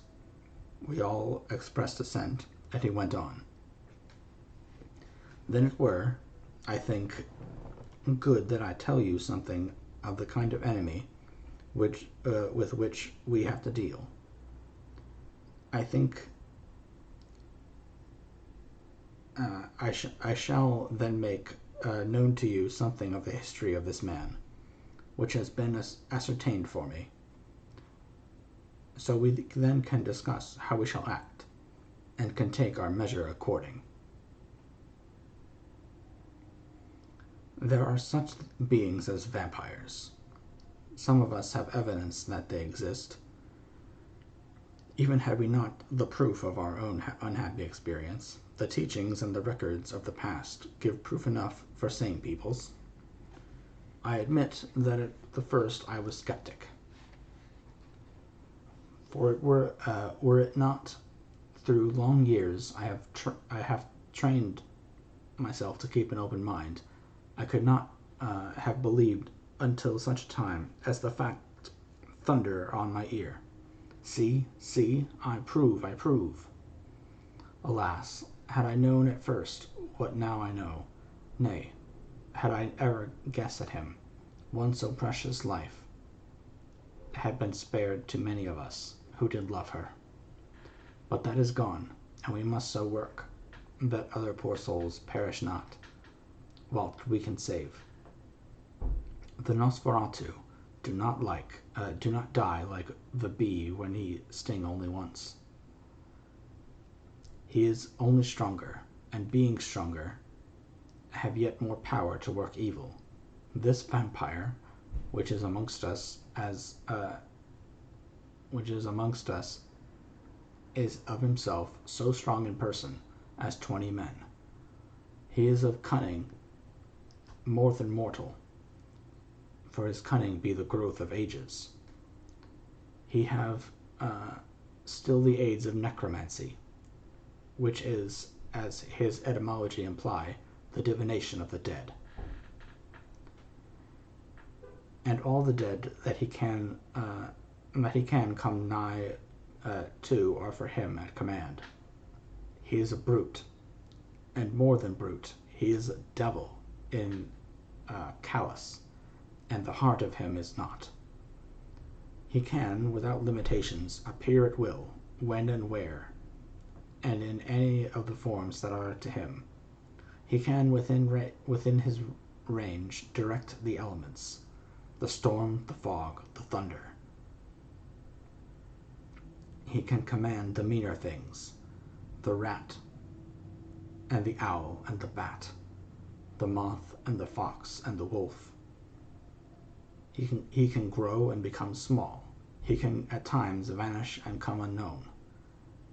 How then are we to begin our strike to destroy him?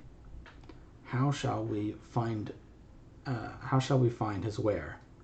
And having found it, how can we destroy? My friends, this is much. It is a terrible task that we undertake, and there may be consequence to make the brave shudder.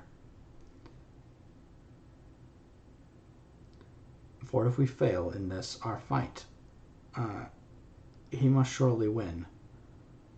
And then where end we? Life is nothing's. I heed him not. But to fail here is not mere life or death. It is that we become as him, and that we henceforth become foul things of the night, like him, without heart or conscience, preying on the bodies and the souls of those we love best. To us forever are the gates of heaven shut, for who shall open them to us again? We go on for all time, abhorred by all.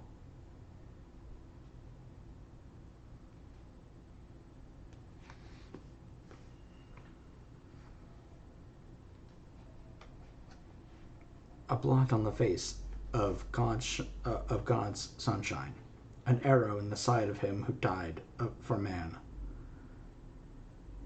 But we are face to face with duty, and in such case, must we shrink? For me, I say no.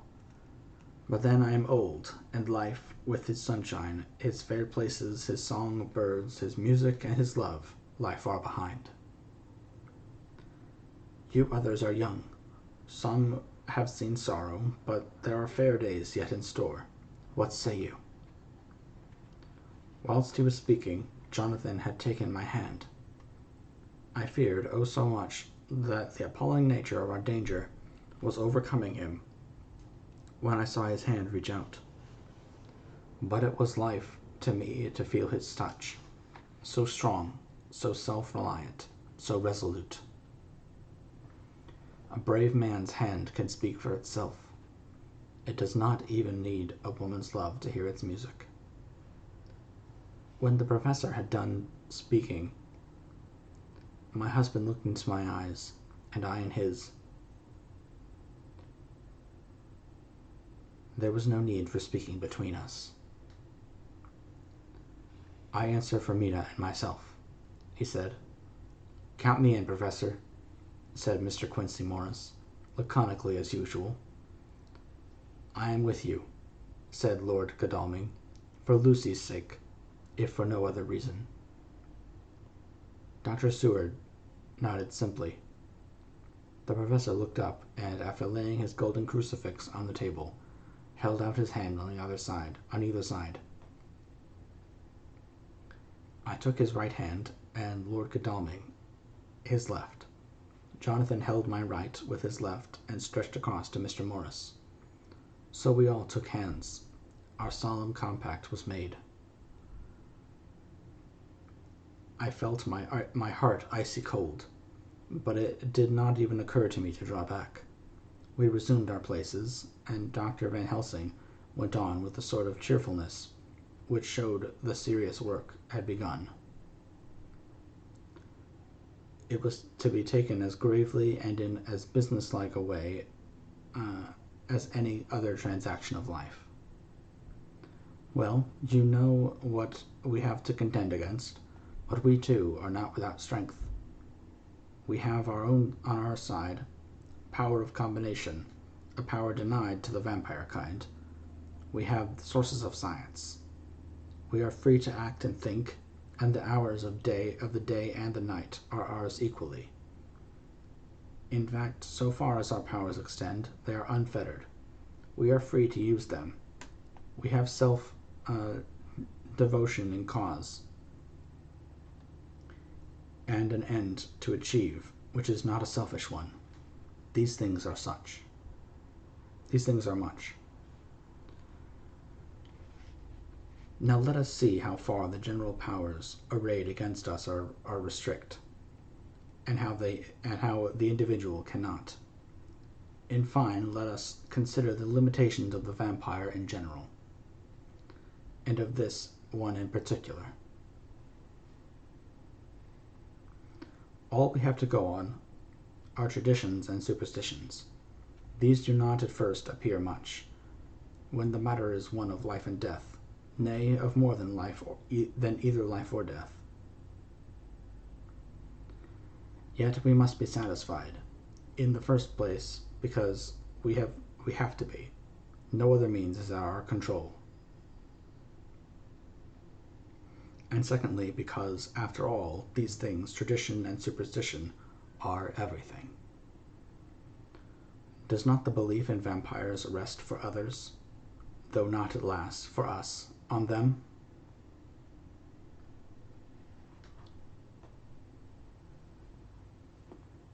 I'm going to take a quick 30-second break, and I'll be right back.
Okay, and we're back.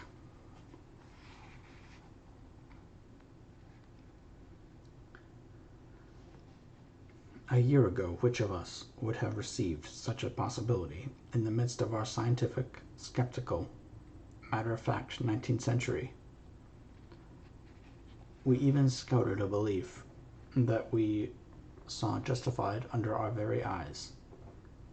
Take it then that the vampire and the belief in his limitations and his cure rest for the moment on the same base. For let me tell you, he is known everywhere that men have been. In old Greece, in old Rome, he flourished in Germany all over. In France, in India, even in the Chernonese, and in China, so far away from us in all ways. There even he is, and the peoples fear him at this day. We have follow the wake of the berserker Icelander, the devil-begotten Hun, the Slav, the Saxon, the Magyar. So far, then, we have all we may act upon. And let me tell you that very much of the beliefs are justified by what we have seen in our own so unhappy experience. The vampire live on, and cannot die by mere passing of the time.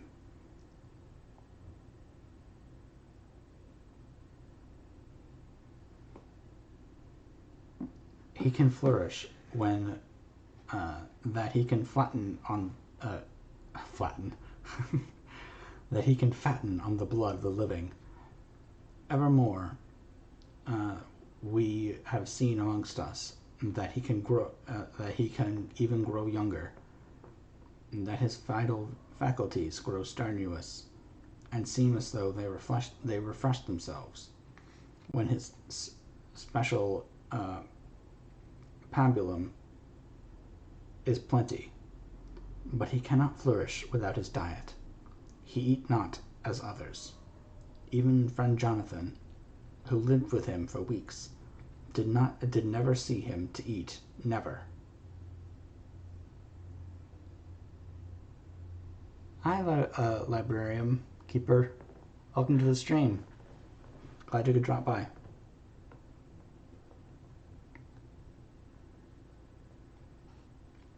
How's it going?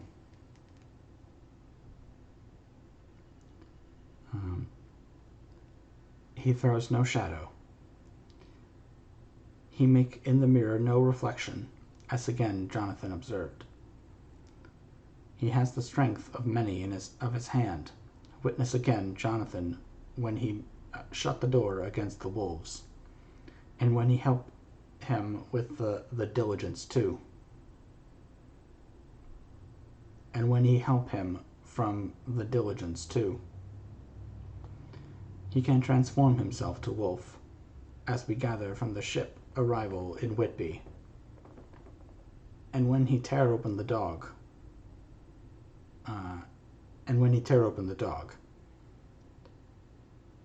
he can be as Bat, as Madame Mina saw him on the window at Whitby, and as friend John saw him fly from this so near house, and as my friend Quincy saw him at the window of Miss Lucy. He can come in mist which he create.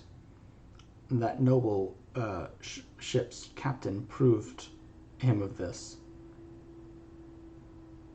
But from what we know, the distance he can make this mist is limited, and it can only be round himself. He come on moonlight rays as elemental dust, as again Jonathan saw those sisters in the castle of Dracula.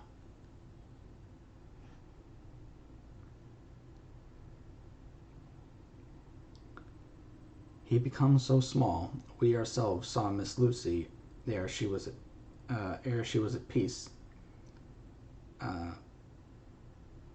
slip through a hairbreadth space at the tomb door.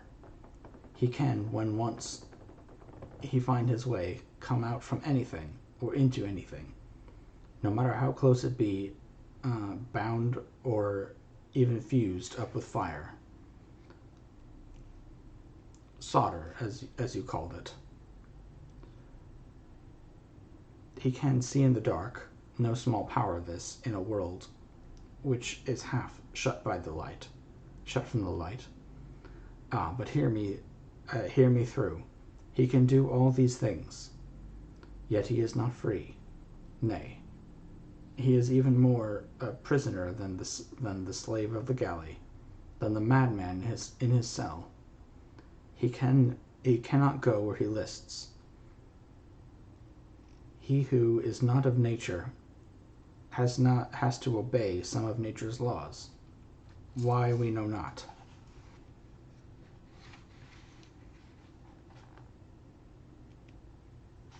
He may not enter anywhere at first, unless there be someone of the household who bid him to come, though afterwards he can come as he please.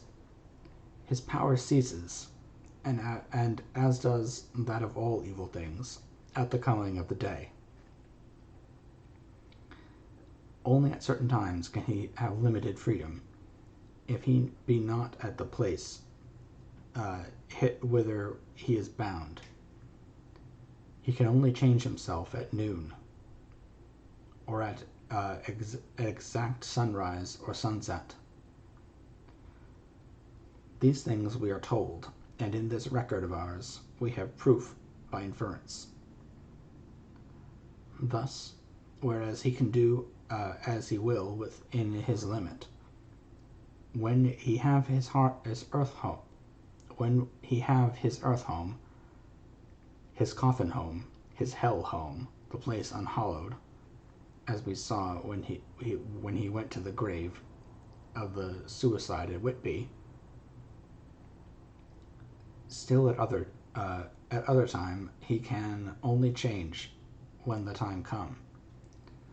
It is said too that he can only pass running water at the slack, or the flood of the tide. Then there are things which so afflict him that he has no power, as the garlic that we know of, and as things sacred, as this symbol, my crucifix, that was amongst us, even now, when we resolve to them he is nothing. But in their presence he take his place far off and silent with respect. There are others too, which I shall tell you of, lest in our seeking we may need them. The branch of wild rose on his coffin keep him that he move not from it. A sacred bullet fired into the coffin kill him, so that he be true dead. And as for the stake through him, we know already of its peace, or cut the head off, that giveth rest.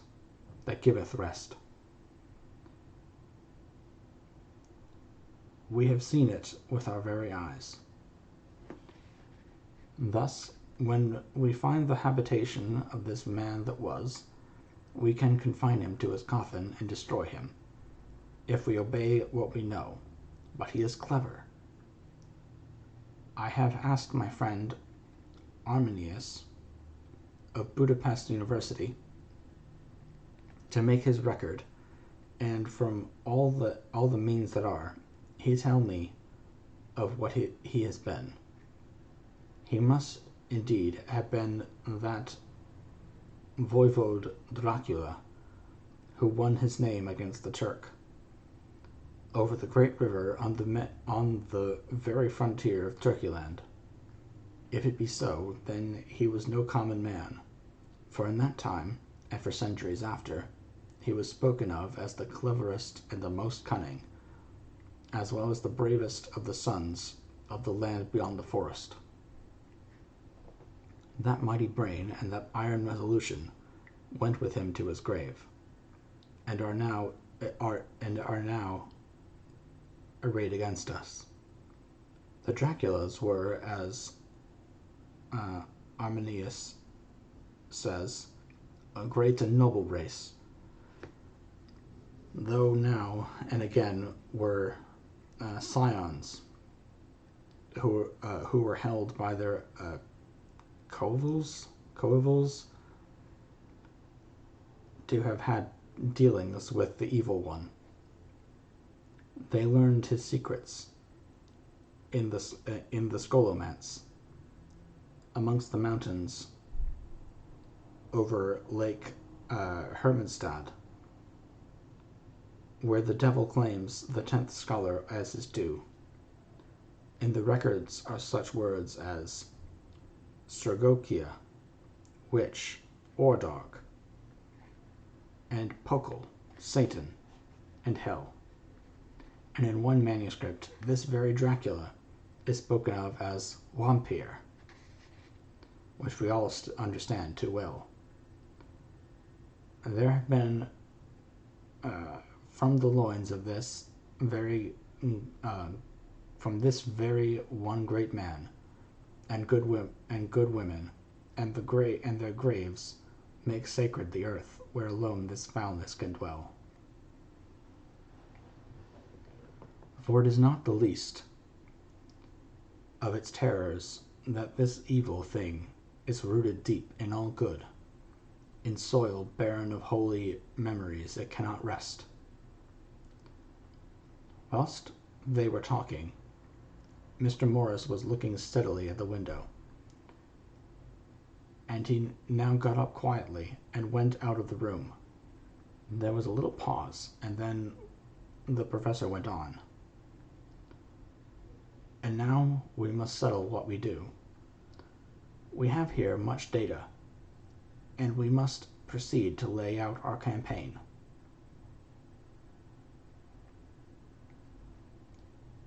We know from the inquiry of Jonathan that that from the castle to Whitby came 50 boxes of earth, all of which were delivered at Carfax. We also know that at least some of these boxes had been removed. It seems to me... Thank you, Librarian. I appreciate that. It seems to me that our first step should be to ascertain whether all the rest remain in the house, beyond that wall where we look today, or whether any more have been removed. If the latter, we must trace... Here we're interrupted in a very startling way. Outside the house came the sound of a pistol shot. The glass of the window was shattered with the bullet, which ricocheted from the top of the embrasure, struck the far wall of the room. I am afraid I am at heart a coward, for I shrieked out. The men all jumped to their feet. Lord Godalming flew over to the window and threw up the sash. As he did so, we heard Mr. Morris's voice without. "Sorry, I feared I might have alarmed you. I shall come in and tell you about it." A minute later he came in and said, "It was an idiotic thing of me to do. I must ask your pardon, Mrs. Harker, most sincerely. I fear I must have frightened you terribly. But the fact is that whilst the professor was talking, there came a big bat and sat on the window sill. I have got such a horror of the damned brutes from recent events that I cannot stand them, and I went out to have a shot. As I have been doing of late of evenings, whenever I have seen one. You used to laugh at me for it then, Art." "Did you hit it?" asked Dr. Van Helsing. "I don't know. I fancy not, for it flew away into the wood." Without saying any more, he took his seat, and the professor began to resume his statement. "We must trace each one of these boxes, and when we are ready, we must either capture or kill this monster in his lair, or we must, so to speak, sterilize the earth, so that no more he can seek safety in it. Thus, in the end, we may find him in his form of man between the hours of noon and sunset, and so engage with him when he is at his most weak point. And now for you, Madam Mina, this night is the end until all be well. You are too precious to us to have such risk. When we part tonight, you must no more question. You no more must question. We shall tell you all in good time. We are men, and we are able to bear, but you must be our star and our hope, and we shall act all the more free that you are not in the danger such as we are." All the men, even Jonathan, seemed relieved, but it did not seem to me good that they should brave danger and perhaps lessen their strength being the best safety, through care of me. But their minds were made up, and though it was a bitter pill for me to swallow, I could say nothing, save to accept their chivalrous care of me.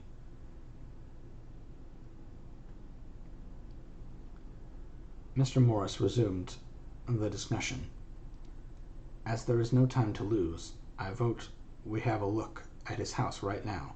Time is everything with him, and swift action on our part may save another victim. I know that my heart began to fail me. I own that my heart began to fail me when the time for action came close, but I did not say anything, for I had a greater fear that if I appeared, as a drag or hindrance to their work. They might even leave me out of their councils altogether. They now have gone off to Carfax, with means to get into the house. Manlike, they had told me to go to bed and sleep, as if a woman can sleep when those she loves are in danger. I shall lie down and pretend to sleep, lest Jonathan have added anxiety about me when he returns. Dr. Seward's Diary. 1 October, 4 a.m. Just as we were about to leave the house, an urgent message was brought to me from Redfield to know if I would see him at once, as he had something of the utmost importance to say to me. I told the messenger to say that I would attend to his wishes in the morning. I was busy just at the moment. The attendant added, "He seemed very importunate, sir. I have never seen him so eager. I don't know but what, if you don't see him soon, he will have one of his violent fits." I knew the man would not have said this without some cause, so I said, "All right, I'll go now," and I asked the others to wait a few minutes for me, as I had to go and see my patient. "Take me with you, friend John," said the professor. "His case in your diary interests me much, and it had bearing, too, now and again, on our case."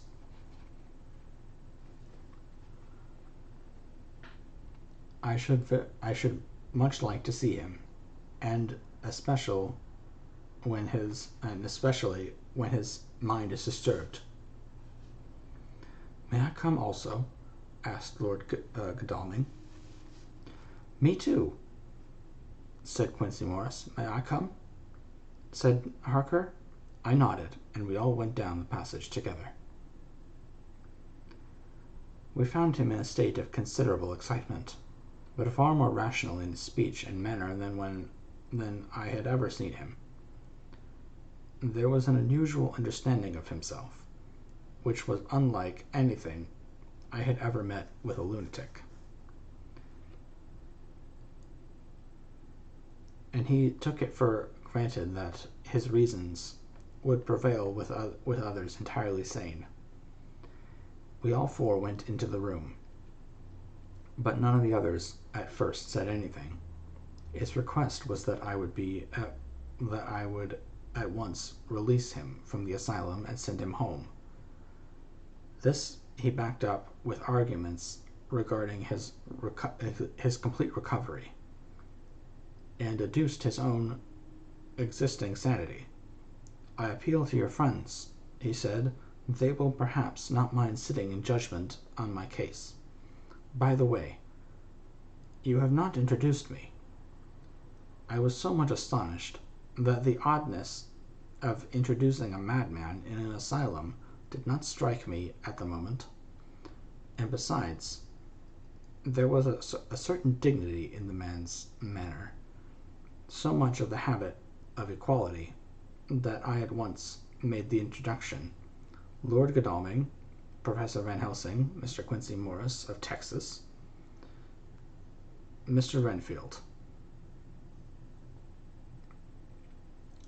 He shook hands with each of them, saying in turn, "Lord Godalming, I had the honor of seconding your father at the Windhelm. I grieve to know by your holding the title that he is no more. He was a man loved and honored by all who knew him, and in his youth was, I have heard, the inventor of a burnt rum punch, much patronized on Derby night. Mr. Morris, you should be proud of your great state.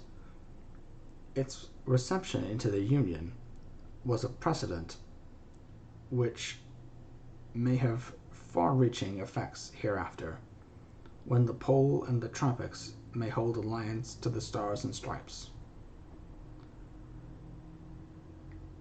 The power of treaty may yet prove a vast engine of enlargement when the Monroe Doctrine takes its true place as a political fable.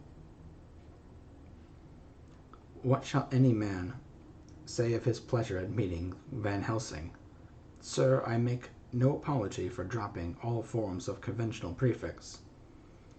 When an individual has revolutionized therapeutics by his discovery of the continuous evolution of brain matter, conventional forms are unfitting, since they would seem to limit him to one of a class.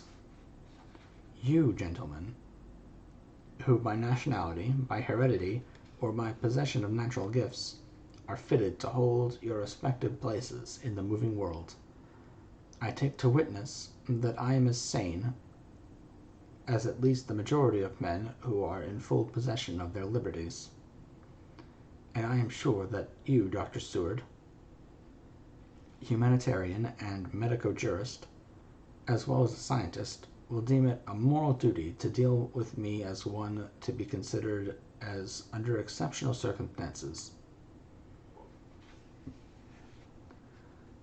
He made this last appeal with a courtly air of conviction, which was not without its own charm. I think we were all staggered. For my own part, I was under the conviction, despite my knowledge of the man's character and history, that his reason had been restored, and I felt under a strong impulse to tell him that I was satisfied as to his sanity, and would see about the necessary formalities for his release in the morning.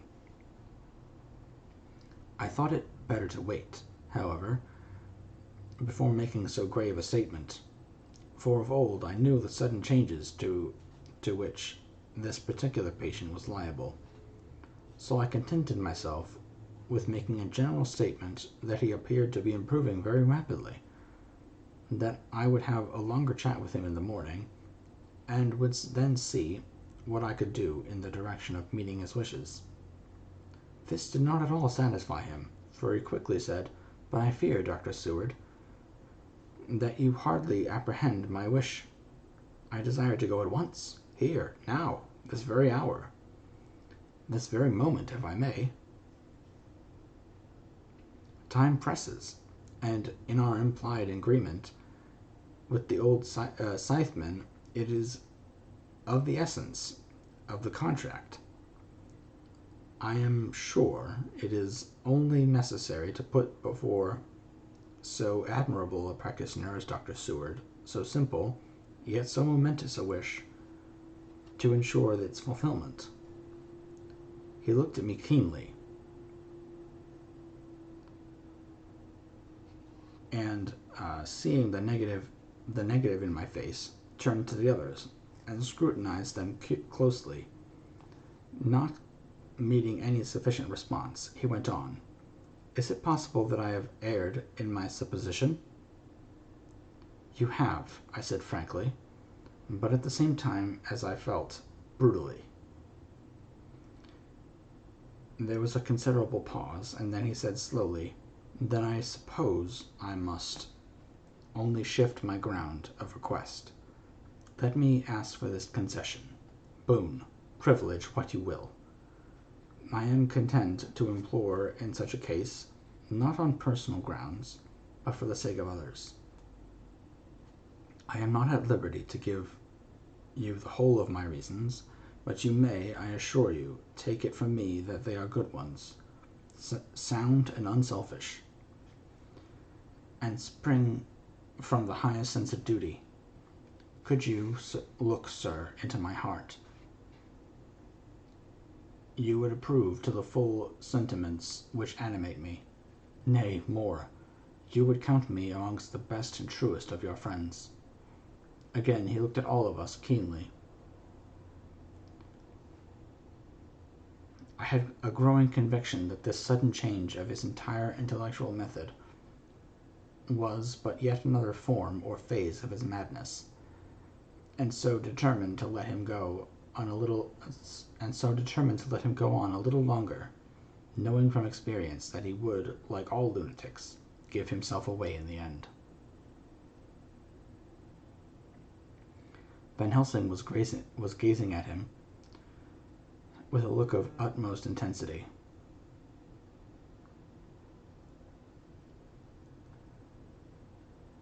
His bushy eyebrows almost meeting with the fixed concentration of his look. He said to Renfield, in a tone which did not surprise me at the time, but only when I thought of it afterwards, for it was one of addressing an equal, "Can you not tell frankly your real reason for wishing to be free tonight? I will undertake that if you will satisfy even me, a stranger, without prejudice, and with the habit of keeping an open eye, Dr. Seward will give you, at his own risk and on his own responsibility, the privilege you seek." He shook his head sadly, and with a look of poignant regret on his face. The professor went on, "Come, sir, bethink yourself. You claim the privilege of reason in the highest degree, since you seek to impress us with your complete reasonableness. You do this, whose sanity we have reason to doubt, since you are not yet released from medical treatment for this very defect. If you will not help us in our effort to choose the wisest course, how can we perform the duty which you yourself put upon us? Be wise and help us, and if we can, we shall aid you to achieve your wish." He still shook his head as he said, "Dr. Van Helsing, I have nothing to say. Your argument is complete, and if I were free to speak, I should not hesitate a moment. But I am not my own master in the matter.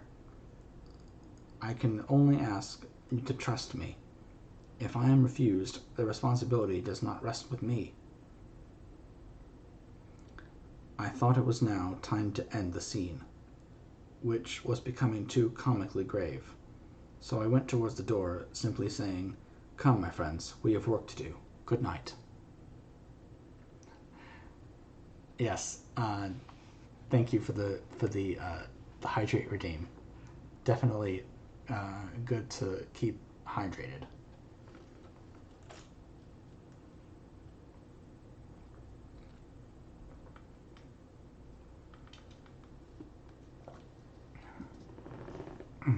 Thank you. Yes.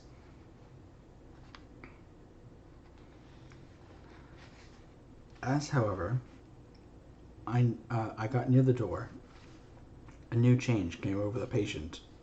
He worked towards me so quickly that for the moment I feared he was about to make another homicidal attack. My fears, however, were groundless, for he held up in his two hands imploringly and made his petition in a moving manner. As he saw that the very excess of his emotion was militating against him, by restoring us more to our old relations, he became more demonstrative. I glanced at Van Helsing and saw my conviction reflecting in his eyes. So I became a little more fixed in my manner, if not more stern, and motioned to him that his efforts were unavailing. I had previously seen something of the same constantly growing excitement in him when he had to make some request of which at the time he had thought much, such, for instance, as when he wanted a cat. And I was prepared to see the collapse into the same sullen acquiescence on this occasion. My expectation was not realized, for when he found that his appeal would not be successful, he got into quite a frantic condition. He threw himself on his knees and held up his hands, wringing them in a plaintive supplication, and poured forth a torrent of entreaty. with the tears rolling down his cheeks, and his whole face and form expressive of the deepest emotion. "Let me entreat you, Dr. Seward. Oh, let me implore you to let me out of this house at once. Send me away. How you will and where you will. Send keepers with me, with whips and chains. Let them take me in a strait waistcoat, manacled and leg-ironed. But let me get out of this. You don't know what you do by keeping me here. I am speaking from the depths of my heart, of my very soul. You don't know whom you wrong, or how, and I may not tell. Woe is me, I may not tell. By all you hold sacred, by all you hold dear, by your love that is lost, by your hope that lives, for the sake of the Almighty, take me out of this and save my soul from guilt. Can't you hear me, man? Can't you understand? Will you never learn? Don't you know that I am sane and earnest now? That I am no lunatic in a mad fit, but a sane man fighting for his soul? Oh, hear me, hear me. Let me go, let me go, let me go. I thought that the longer this went on, the wilder he would get, and so would bring on a fit. So I took him by the hand and raised him up. Come, I said sternly, no more of this. We have had quite enough already. Go to your bed and try to behave more discreetly. He suddenly stopped and looked at me intently for several moments.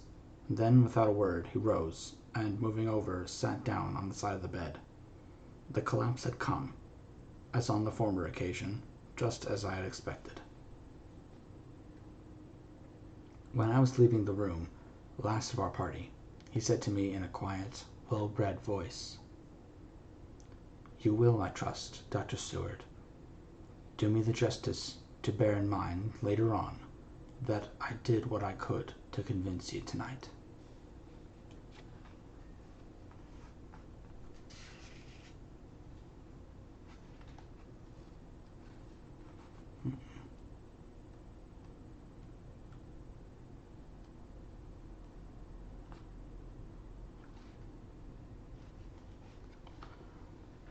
Chapter 19. Jonathan Harker's Journal. 1 October, 5 a.m. I went with the party to search with an easy mind, for I think I never saw Amina so absolutely strong and well. I am so glad that she consented to hold back and let us men do the work. Somehow it was a dread to me that she was in this fearful business at all. But now that her work is done, and that it is due to her energy and brains and foresight that the whole story is put together in such a way that every point tells, she may well feel that her part is finished, and that she can henceforth leave the rest to us. We were, I think, all a little upset by the scene with Mr. Renfield. When we came away from his room, we were all silent till we got back to the study. Then Mr. Morris said to Dr. Seward, "Say, Jack, if that man wasn't attempting a bluff, he is about the sanest lunatic I ever saw. I'm not sure, but I believe that he had some serious purpose, and if he had, it was pretty rough on him not to get a chance." Lord Godalming and I were silent, but Dr. Van Helsing added, "Friend John, you know more of lunatics than I do, and I'm glad of it, for I fear that if it had been me to decide, I would, before the last hysterical outburst, have given him free. But we live and learn, and in our present task we must take no chance. As my friend Quincy would say, all is as best as they are." Dr. Seward seemed to answer them both in a dreamy kind of way. I don't know, but that I agree with you. If that man had been an ordinary lunatic, I would have taken my chance of trusting him. But he seems so mixed up with the Count in an indexy kind of way that I am afraid of doing anything wrong by helping his fads. I can't forget how he prayed with almost an equal fervor for a cat, and then tried to tear my throat out with his teeth. Besides, he called the Count Lord and Master, and he may want to get out to help him in some diabolical way. That horrid thing has the wolves and the rats and his own kind to help him, so I suppose he isn't above trying to get a respectable lunatic. To use a respectable lunatic. He certainly did seem earnest, though. I only hope we have done what is best. These things, in conjunction with the wild work we have in hand, help to unnerve a man.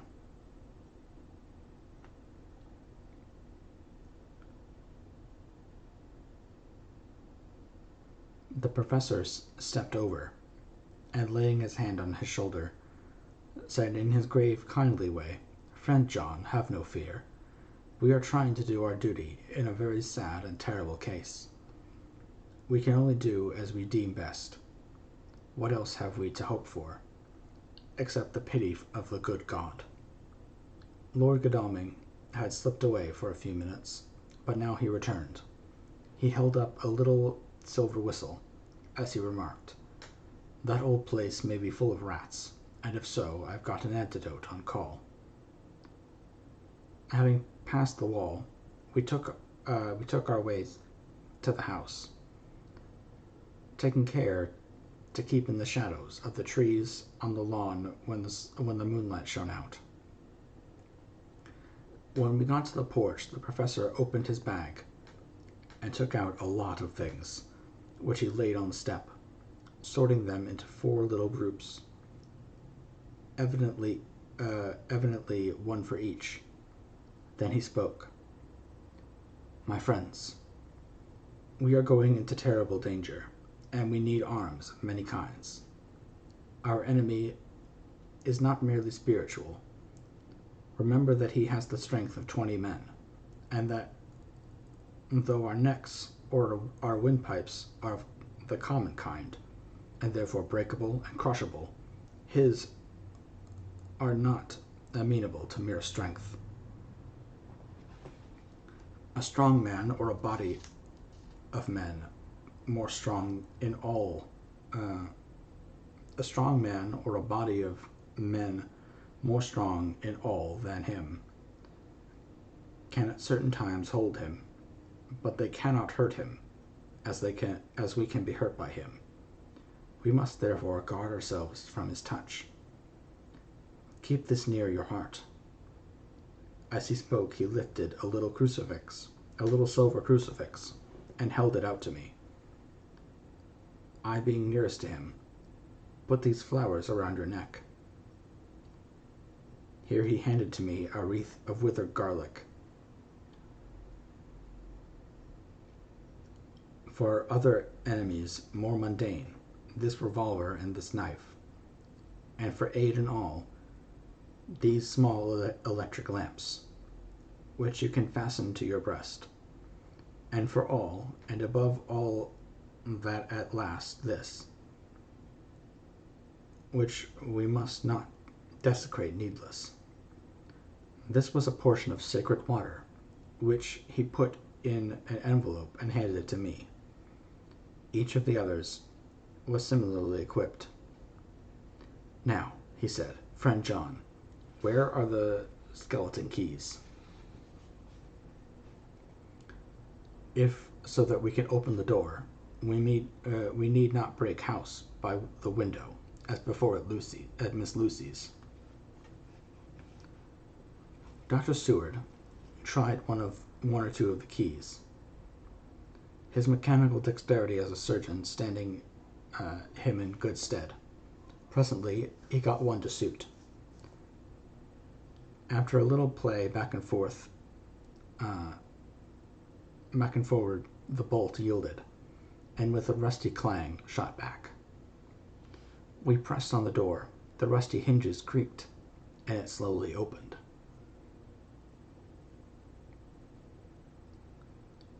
It was startlingly like the image conveyed to me in Dr. Seward's diary of the opening of Miss Westenra's tomb. I fancy that the same idea seemed to strike the others, for with one accord they shrank back. The professor was the first to move forward, and stepped into the open door. "In manus tuas, Domine," he said, crossing himself as he passed over the threshold. We closed the door behind us, lest we should have lit our lamps. We should possibly attract attention from the road.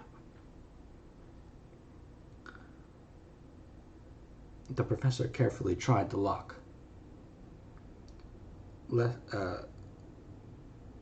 Lest we might not be able to open it from within, should we be in a hurry making our exit. Then we all lit our lamps and proceeded on our search. The light from the tiny lamps fell in all sorts of odd forms. As the rays crossed each other, the light from the tiny lamps fell in all sorts of odd forms as the rays crossed each other, or the opacity of our bodies threw great shadows. I could not for my life get away from the feeling that there was someone else amongst us. I suppose it was the recollection, so powerfully brought home to me by the grim surroundings, of that terrible experience in Transylvania. I think that the feeling was common to us all, for I noticed that the others kept looking over their shoulders at every sound and every new shadow, just as I felt myself doing. The whole place was thick with dust. The floor was seemingly inches deep, except where there were recent footsteps, in which, on holding down my lamp, I could see the marks of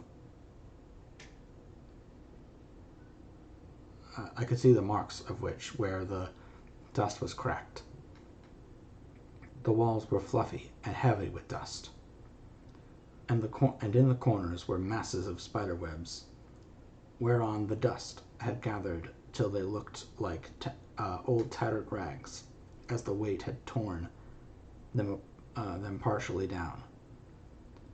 On a table in the hall was a great bunch of keys, with a time-yellowed label on each.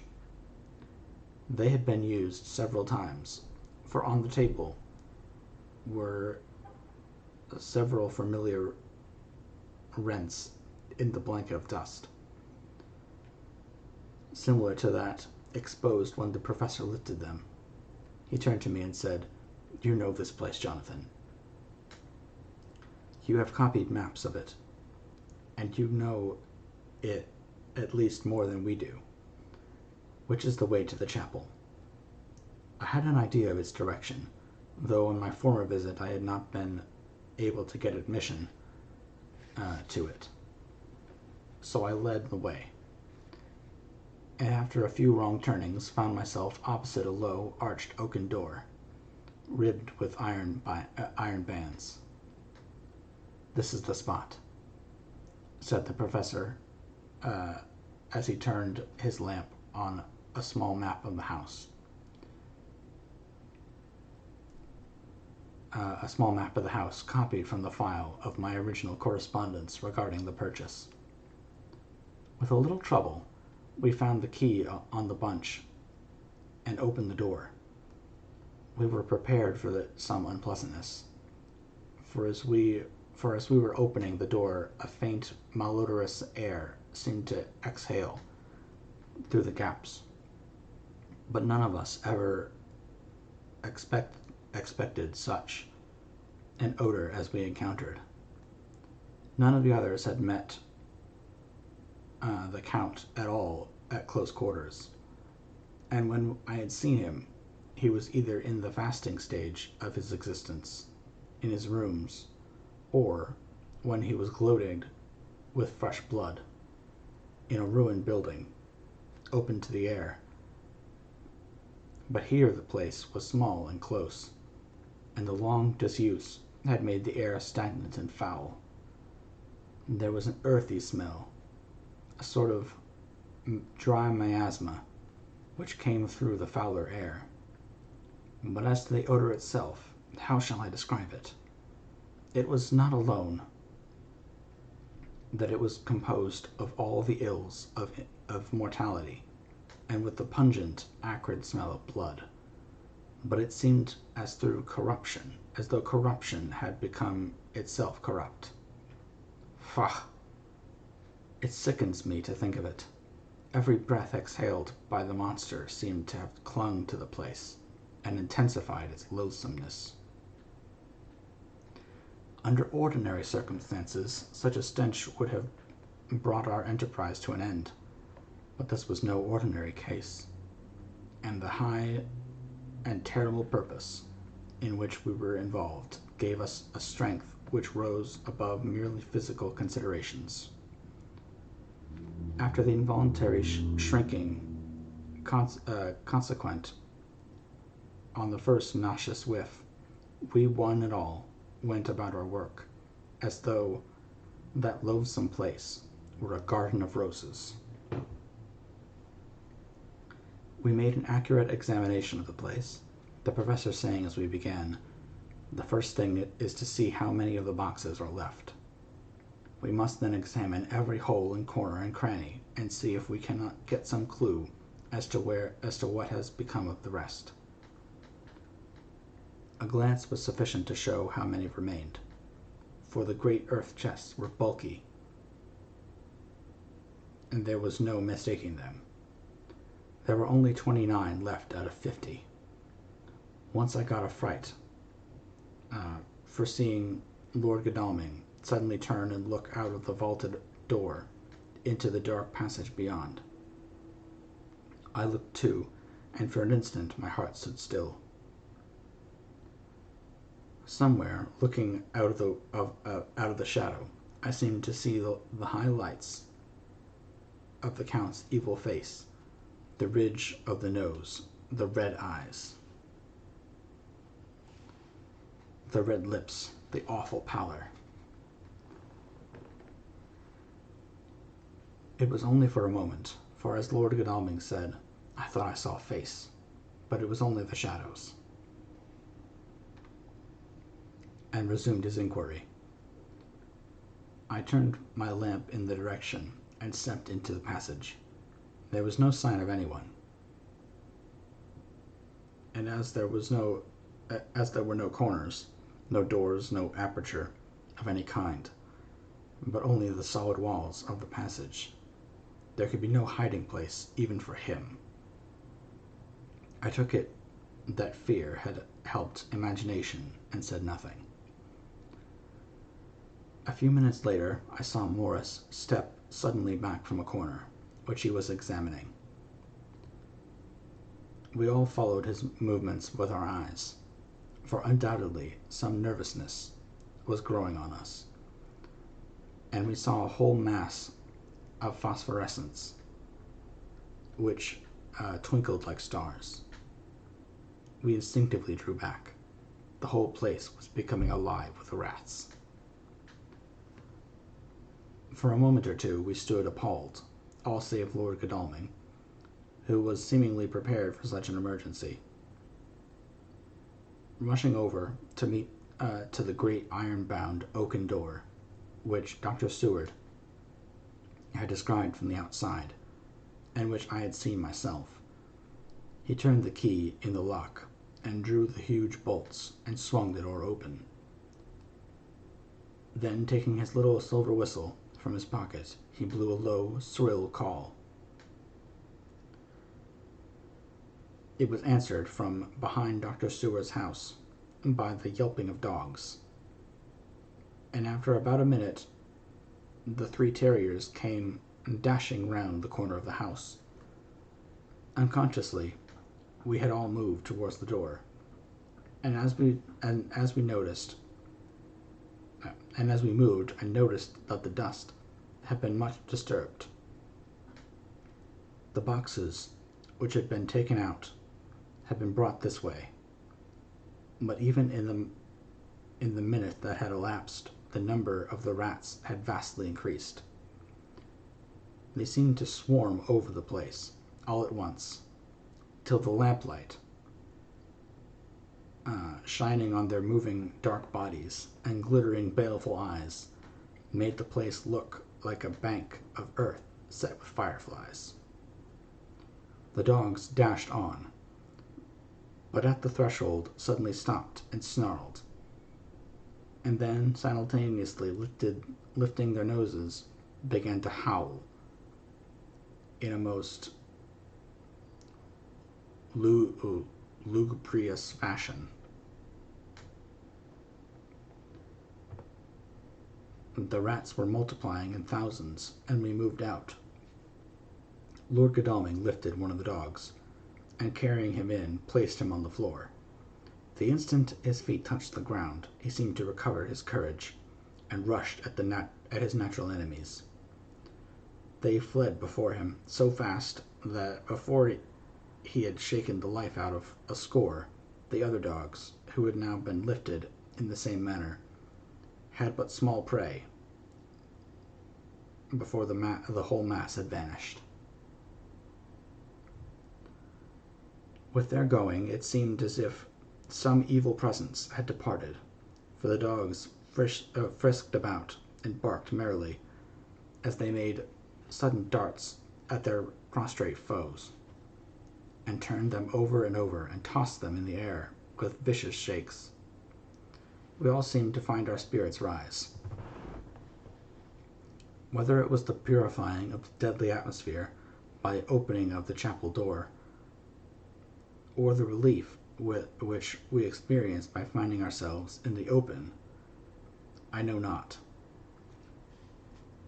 But most certainly that shadow of dread seemed to slip from us like a robe, and the occasion of our coming lost something of its grim significance. Though we did not slacken a whit in our resolution, we closed the outer door and barred and locked it, and bringing the dogs with us, began our search of the house. We found nothing throughout except dust in extraordinary proportions, and all untouched save from my own footsteps when I had made my first visit. Never once did the dogs exhibit any symptom of uneasiness, and even when we returned to the chapel, they frisked about as though they had been rabbit hunting in a summer wood. Oh, thank you, Cat, the Cheshire Mouse, for the raid. Hello, raiders. How's it going? I hope you guys had a good stream. I'm good, thank you. Thanks for asking. We're just reading some Dracula. Here, let me hold on. What were you playing? Oh yes, Stretch. Yes, Stretch. Thank you for the redeem. Zombro, thank you. But yeah, what were you playing? Let me.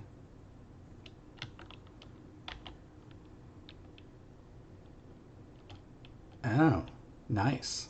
Tales of Arise. I haven't actually played in any of the Tales games, but in high school my friends A bunch of my friends play them.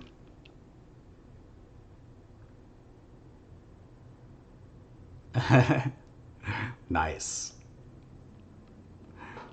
That's good.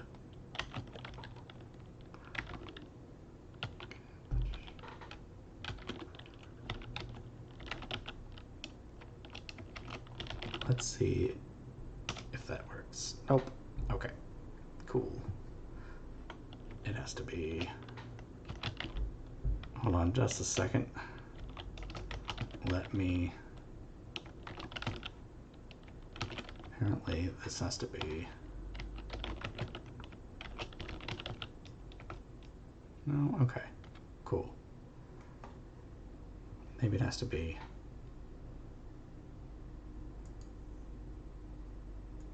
Hold on, I'm trying to give you a shout out, but my code isn't being very cooperative. Shout out. Oh, that's why. I was not putting in the right symbol.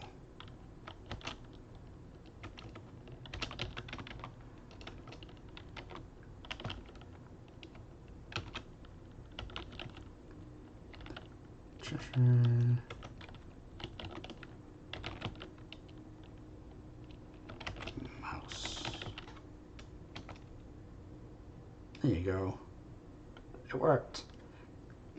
So we are about to do a little 30-second ad break, but I will take some water in that break.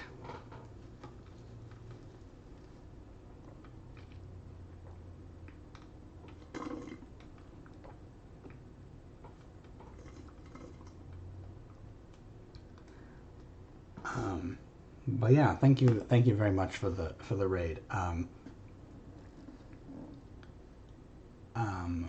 For anyone who doesn't know me, I'm Emrys, the Fae VTuber, the Fae Librarian VTuber, and I like to read books and poetry to my chat, and also sometimes play Elden Ring poorly. So yeah, welcome to my stream. I hope you enjoy your stay in the library, and I hope that you enjoy our reading Dracula.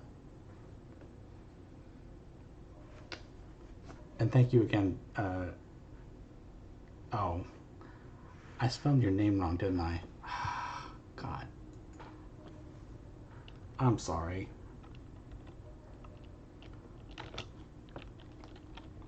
Cat. Sorry. Not cat.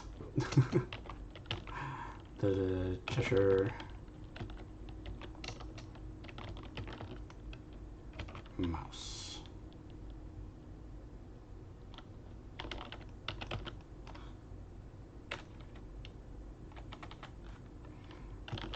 I'm super good at this. There we go. Okay. Thank you very much for the raid. I really appreciate that.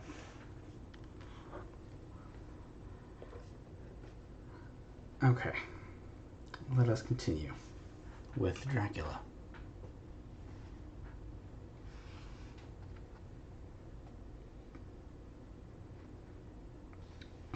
Where was I?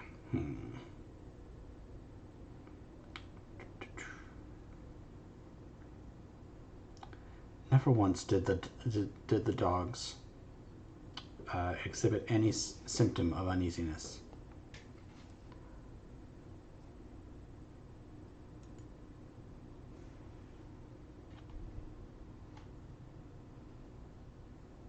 And even when we returned to the chapel, they frisked about as though they had been rabbit hunting in the summer wood.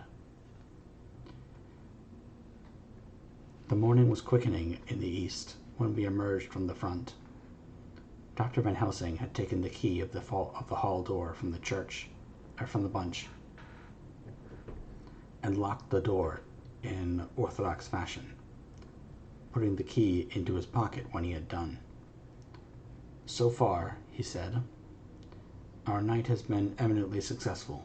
No harm has come to us, such as I feared might be, and yet we have ascertained how many boxes are missing. More than all, I rejoice that this, our first and perhaps most difficult and dangerous step, has been accomplished without bringing there into our sweet Madam Mina, or troubling her waking or sleeping thoughts with sights and sounds and smells of horror, which she might never forget.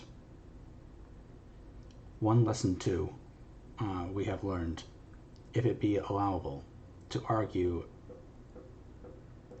particulari, that the brute beasts, which are to the Count's command, are yet themselves not amenable to his spiritual power. For look, these rats that would come to his call, just as from his castle top he summoned the wolves to your going, and to that poor mother's cry, though they come to him, they run pell-mell from the so little dogs of my friend Arthur. We have other matters before us, other dangers, other fears. And that monster, he has not used his power over the brute world for the only or last time tonight. So be it that he has gone elsewhere. Good. It has given us opportunity to cry check, in some ways, in this chess game, which we play for the stake of human souls.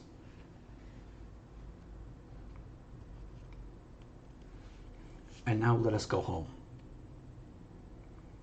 The dawn is close at hand, and we have reason to be content with our first night's work. It may be ordained that we have many nights and days to follow, if full of peril. But we must go on, and from no danger shall we shrink. The house was silent as we got back, save for some poor creature who was screaming away in one of the distant wards, and a low moaning sound from Renfield's room. The poor wretch was doubtless torturing himself, after the manner of the insane, with needles of pain, or with needless thoughts of pain. I came tiptoe into our own room, and found Mina asleep, breathing so softly that I had to put my ear down to hear it. She looks paler than usual. I hope the meeting tonight has not upset her. I am truly thankful that she is to be left out of our future work, and even of our deliberations. It is too great a strain for a woman to bear. I did not think so at first, but I know better now. Therefore I am glad that it is settled. There may be things which would frighten her to hear, and yet to conceal them from her might be worse than to tell her, if once she suspected that there was any concealment. Henceforth our work is to be a sealed book to her, till at least such time as we can tell her that all is finished, and the earth free from a monster of the netherworld. I dare say it will be difficult to begin to keep silence after such confidence as ours, but I must be resolute, and tomorrow I shall keep dark over tonight's doings, and shall refuse to speak of anything that has happened. I rest on the sofa so as not to disturb her. 1 October, later. I suppose that it was natural that we should have all overslept ourselves, for the day was a busy one, and the night had no rest at all. Even Mina must have felt its exhaustion, for though I slept until the sun was high, I was awake before her. and had to call 2 or 3 times before she awoke. Indeed, she was so sound asleep that for a few seconds she did not recognize me, but looked at me with a sort of blank terror, as one looks who has been waked out of a bad dream. She complained a little of being tired, and I let her rest till later in the day. We now know of 21 boxes having been removed, and if it be there that several were taken in any of these removals, we may be able to trace them all. Such will, of course, immensely simplify our labor, and the sooner the matter is attended to, the better. I shall look up Thomas Snelling today. Dr. Seward's Diary, 1 October. It was towards noon when I was awakened by the professor walking into my room. He was more jolly and cheerful than usual, and it was quite evident that last night's work has helped take off some of the brooding weight off his mind.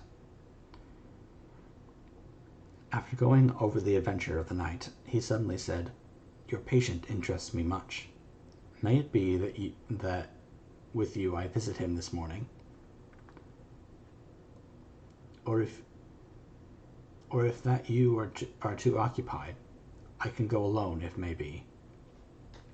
It is a new experience for me to find a lunatic who talk philosophy and reason so sound."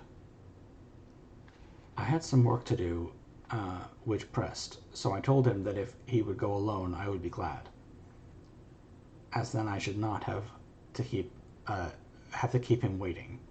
So I called an attendant and gave him the necessary instructions.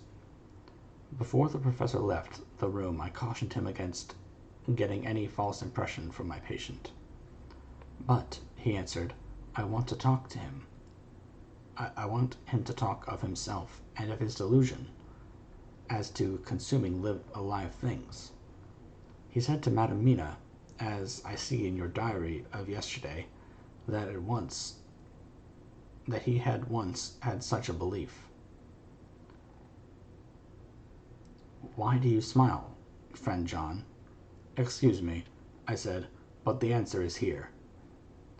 I laid my hand on the typewritten matter. "When our sane and learned lunatic..." Yes, hello, Scullabell. We're reading Dracula. Welcome to the stream. I hope you enjoy your stay. Yes, spooky. I laid my hand on the typewritten matter. When our sane and learned lunatic made that very statement of how he used to consume life, his mouth was actually nauseous with the flies and spiders which he had eaten just before Miss Harker entered the room. Van Helsing smiled in turn. "Good," he said. "Your memory is true, friend John. I should have remembered. And yet it is this very obliquity.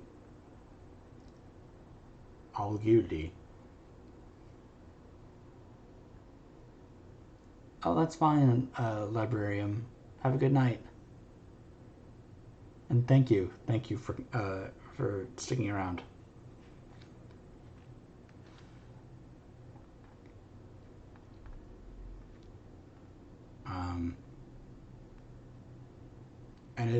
And yet it is this very thought and memory which makes mental disease so fascinating a study. Perhaps I may gain more knowledge out of the folly of this madman than I shall from the teaching of the most wise. Who knows? I went on with my work, and before long was through that in hand. It seemed that the time had been very short indeed, but there was Van Helsing back in the study. "Do I interrupt?" he asked politely, as he stood in the door. "Not at all," I answered. "Come in. My work is finished and I am free. I can go with you now if you like." "It is needless. I have seen him." "Well?" "I fear that he does not appraise me at much." Our interview was short. When I entered his room he was sitting on a stool in the center, with his elbows on his knees, and his face was the picture of sullen discontent. I spoke to him as cheerfully as I could, and with such a measure of respect as I could assume. He made no reply whatsoever. Don't you know me?" I asked. His answer was not reassuring. "I know you well enough. You are the old fool Van Helsing. I wish you would take yourself and your idiotic brain theories somewhere else. Damned all thick-headed Dutchman." Not a word more would he say, but sat in his implacable sullenness, as indifferent to me as though I had not been in the room at all. Thus departed, for this time, my chance of much learning from this so clever lunatic. So I shall go, if I may, and cheer myself with a few happy words with that sweet soul, Madam Mina. Friend John, it does rejoice me unspeakable that she is no more to be pained, no more to be worried with our terrible things.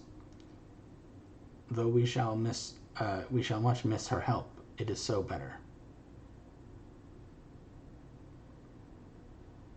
"I agree with you with all my heart," I answered earnestly, for I did not want him to weaken in this matter. Mrs. Harker is better out of it.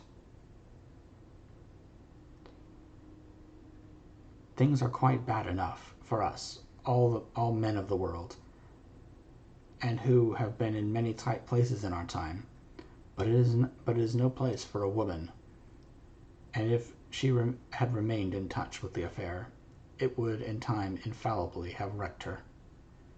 So Van Helsing has gone to confer with Mrs. Harker and Mr. Harker. Quincy and Art are all out following up the clues as to the earth boxes. I shall finish my round of work, and we shall meet tonight. Mina Harker's Journal. 1 October. It is strange to me to be kept in the dark as I am today. After Jonathan's full confidence for so many years, to see him manifestly avoid certain matters, and those most vital of them all. This morning I slept late after the fatigue of yesterday, and though Jonathan was late too, he was the earlier. He spoke to me before he went out, never more sweetly or tenderly, but he never mentioned a word of what happened in the visit to the Count's house. And yet he must have known how terribly anxious I was. Poor dear fellow, I suppose it must have distressed him even more than it did me. They all agreed that it was the best that I should not be drawn further into this awful work, and I acquiesced. But to think that he keeps anything from me, and now I am crying like a silly fool, when I know it comes from my husband's great love, and from the good wishes of those other strong men. That has done me good. Well, some day Jonathan will tell me all, and lest it should ever be that he should think for a moment that I kept anything from him, I still keep my journal as usual. Then, if he has feared of my trust, I shall show it to him, with every thought of my heart put down for his dear eyes to read. I feel strangely sad, and low-spirited today. I suppose it is the reaction from the terrible excitement. Last night, I went to bed when the men had gone, and simply because they told me to. I didn't feel sleepy, and I feel full of I did feel full of devouring anxiety. I kept thinking over everything that has been ever since Jonathan came to see me in London. And it all seems so like a horrible tragedy, with fate pressing on relentlessly to some destined end. Everything that one does seems, no matter how right it may be, to bring on the very thing which is most to be deplored.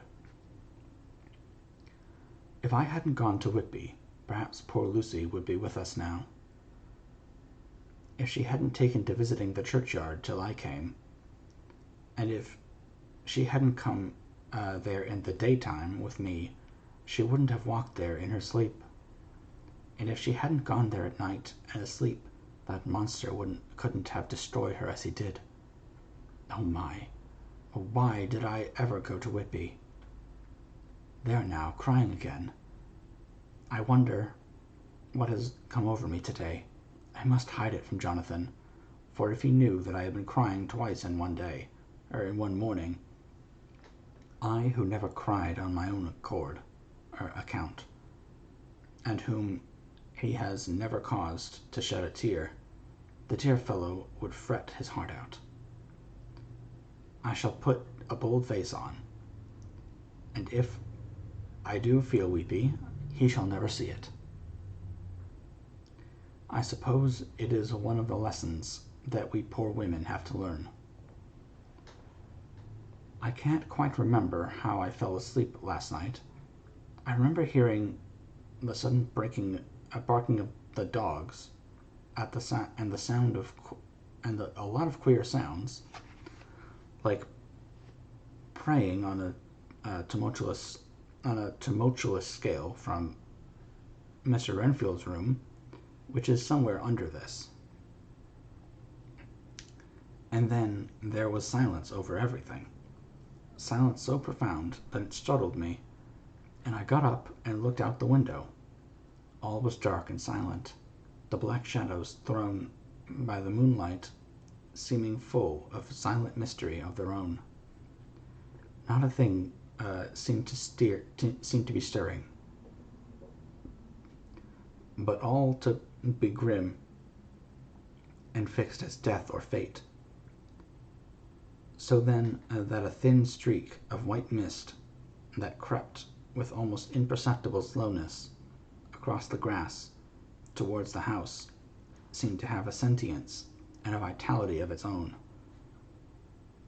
I think that the digression of my thoughts must have done me good, for when I got back to bed I found a lethargy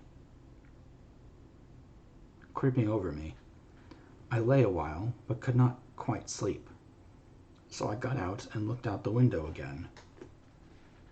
The mist was spreading, and was now close up to the house, so that I could see it lying thick against the wall, as though it were stealing up to the windows.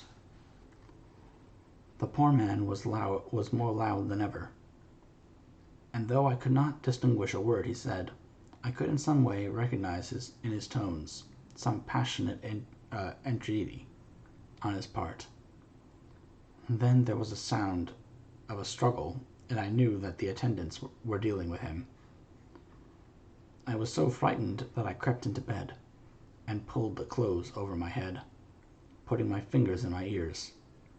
I was not then a bit sleepy, at least so I thought, but I must have slept, for except for dreams, I do not remember anything until the morning, when Jonathan awoke me.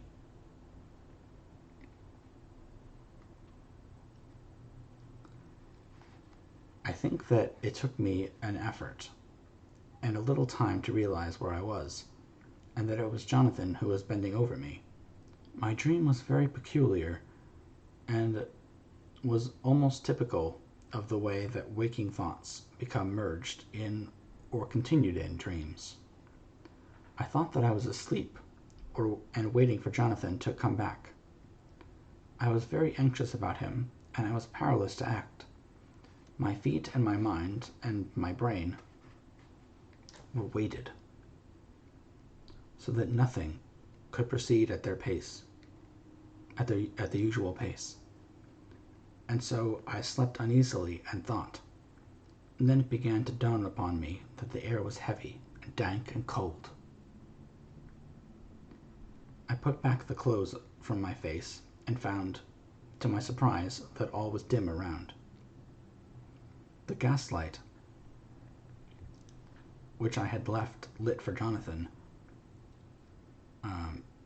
but turned down, came only a little light, a little red spark, through the fog, which had evidently grown thicker and poured into the room. Then it occurred to me that I had shut the window before I had come to bed. I would have got out to make certain on the point, but some leaden lethargy seemed to chain my limbs and even my will. I lay still and endured, that was all. I closed my eyes, but could still see through my eyelids. It is wonderful what tricks our dreams play on us, and how conveniently we can imagine. The mist grew thicker, and I could see now how it came in, for I could see it like smoke, or with the white energy of boiling water, pouring in, not through the window, but through the joinings of the door. It got thicker and thicker, till it seemed as if it became concentrated into a sort of pillar of cloud in the room, through the top of which I could see the light of the gas shining like a red eye. Things began to swirl through my brain, just as the cloudy column was now whirling in the room, and through it all came the scriptural words, a pillar of cloud by day and of fire by night. Was it indeed some such spiritual guidance that was coming to me in my sleep? But the pillar was composed of both the day and the night guiding, for the fire was in the red eye, which at the thought got a new fascination for me, till as I looked, the fire divided, and seemed to shine on me through the fog like two red eyes, such as Lucy told me of in her momentary mental wandering when, on the cliff, the dying sunlight struck the windows of St. Mary's Church. Suddenly the horror burst upon me that it was thus that Jonathan had seen those awful women growing into reality through the whirling mist in the moonlight, and in my dream I must have fainted, for all became darkness. The last conscious effort which imagination made was to show me a livid white face bending over me out of the mist. I must be careful of such dreams, for they would unseat one's reason if there were too much of them. I would get Dr. Van Helsing or Dr. Seward to prescribe something for me, which would make me sleep, only that I fear to alarm them. Such a dream, at the present time, would become woven into their fears for me. Tonight I shall strive hard to sleep naturally. If I do not, I shall tomorrow night get them to give me a dose of chloroform, basically.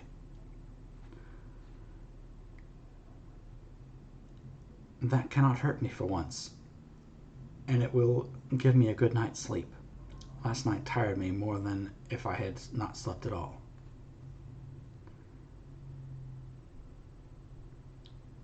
2 October, 10 p.m. Last night I slept, but did not dream. I must have slept soundly, for I was not waked by Jonathan coming to bed. But the sleep has not refreshed me, for today I felt terribly weak and spiritless. I spent all yesterday trying to read or lying down dozing. In the afternoon, Mr. Renfield asked if he might see me. Poor man, he was very gentle, and when I came away he kissed my hand and bade God bless me. Some way it affected me much. I am crying when I think of him. This is a new weakness, of which I must be careful. Jonathan would be miserable if he knew I had been crying. He and the others were out till dinner time, and they all came in tired. I did what I could to brighten them up, and I suppose that the effort did me good, for I forgot how tired I was. After dinner they sent me to bed, and all went out off to smoke together, as they said, but I knew that they wanted to tell each other of what had occurred to each during the day. I could see from Jonathan's manner that he had something important to communicate. I was not so sleepy as I should have been, so before they went I asked Dr. Seward to give me a little opiate of some kind, as I had not slept well the night before. He very kindly made me up a sleeping draught, which he gave to me, telling me that it would do me no harm, as it was very mild. I have taken it, and am awaiting sleep, which still keeps aloof. I hope I have not done wrong, for as sleep begins to flirt with me, a new fear comes, that I may have been foolish in thus depriving myself of the power of waking. I might want it. Here comes sleep. Good night. And I think with that, we shall also say good night. It's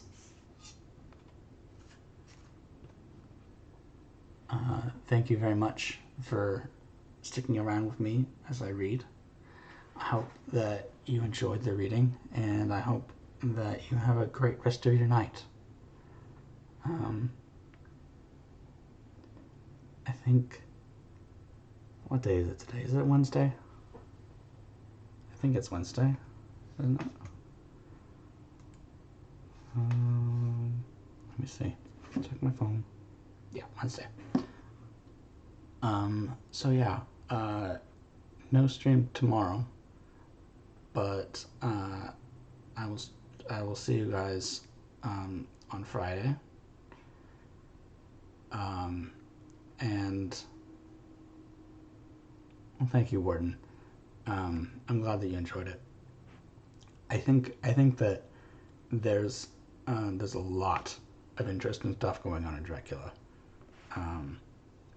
and I think that maybe my thoughts on it are kind of whirling around in my head, and I want to do a kind of I want to do at some point a kind of analysis of it, because there's a lot going on. So maybe that's a future YouTube video that I could do. But yeah, I think that it's very relaxing for me to read out loud to you guys. So I've just been enjoying it so much, and I so appreciate all of you guys for letting me go on this journey with you, and for listening and for interacting with me, and it's just been an amazing journey, and I can't wait to see where it goes. So thank you very much. I think that we will find someone to raid and say goodnight. Let's see.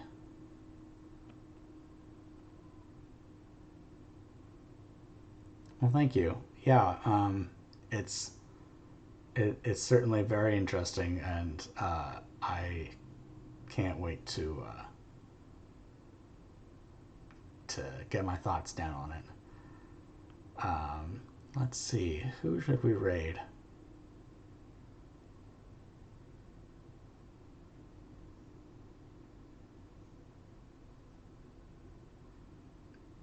Oh yeah, no problem, Kat. And again, thank you so much for the raid. Um, we're we're just about to raid someone ourselves, so we will. I'll see you next time.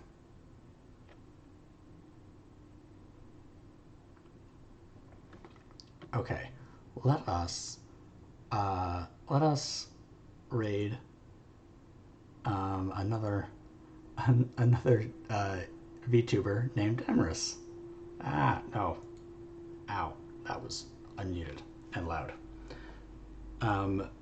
So there's this running joke that we've found so far at least four, including myself, VTubers, all named Emrys, and eventually we're going to try to do like a collab with all of us, and it's going to be chaotic and hilarious to refer to each other as just Emrys.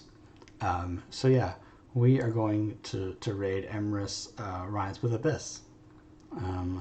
So let's do that. Raid.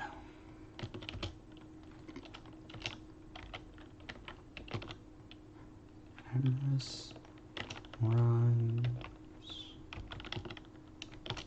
with Abyss. Okay.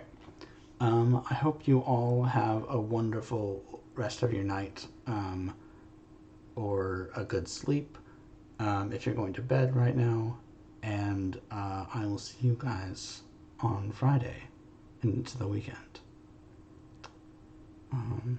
So yeah, have a good one. Bye.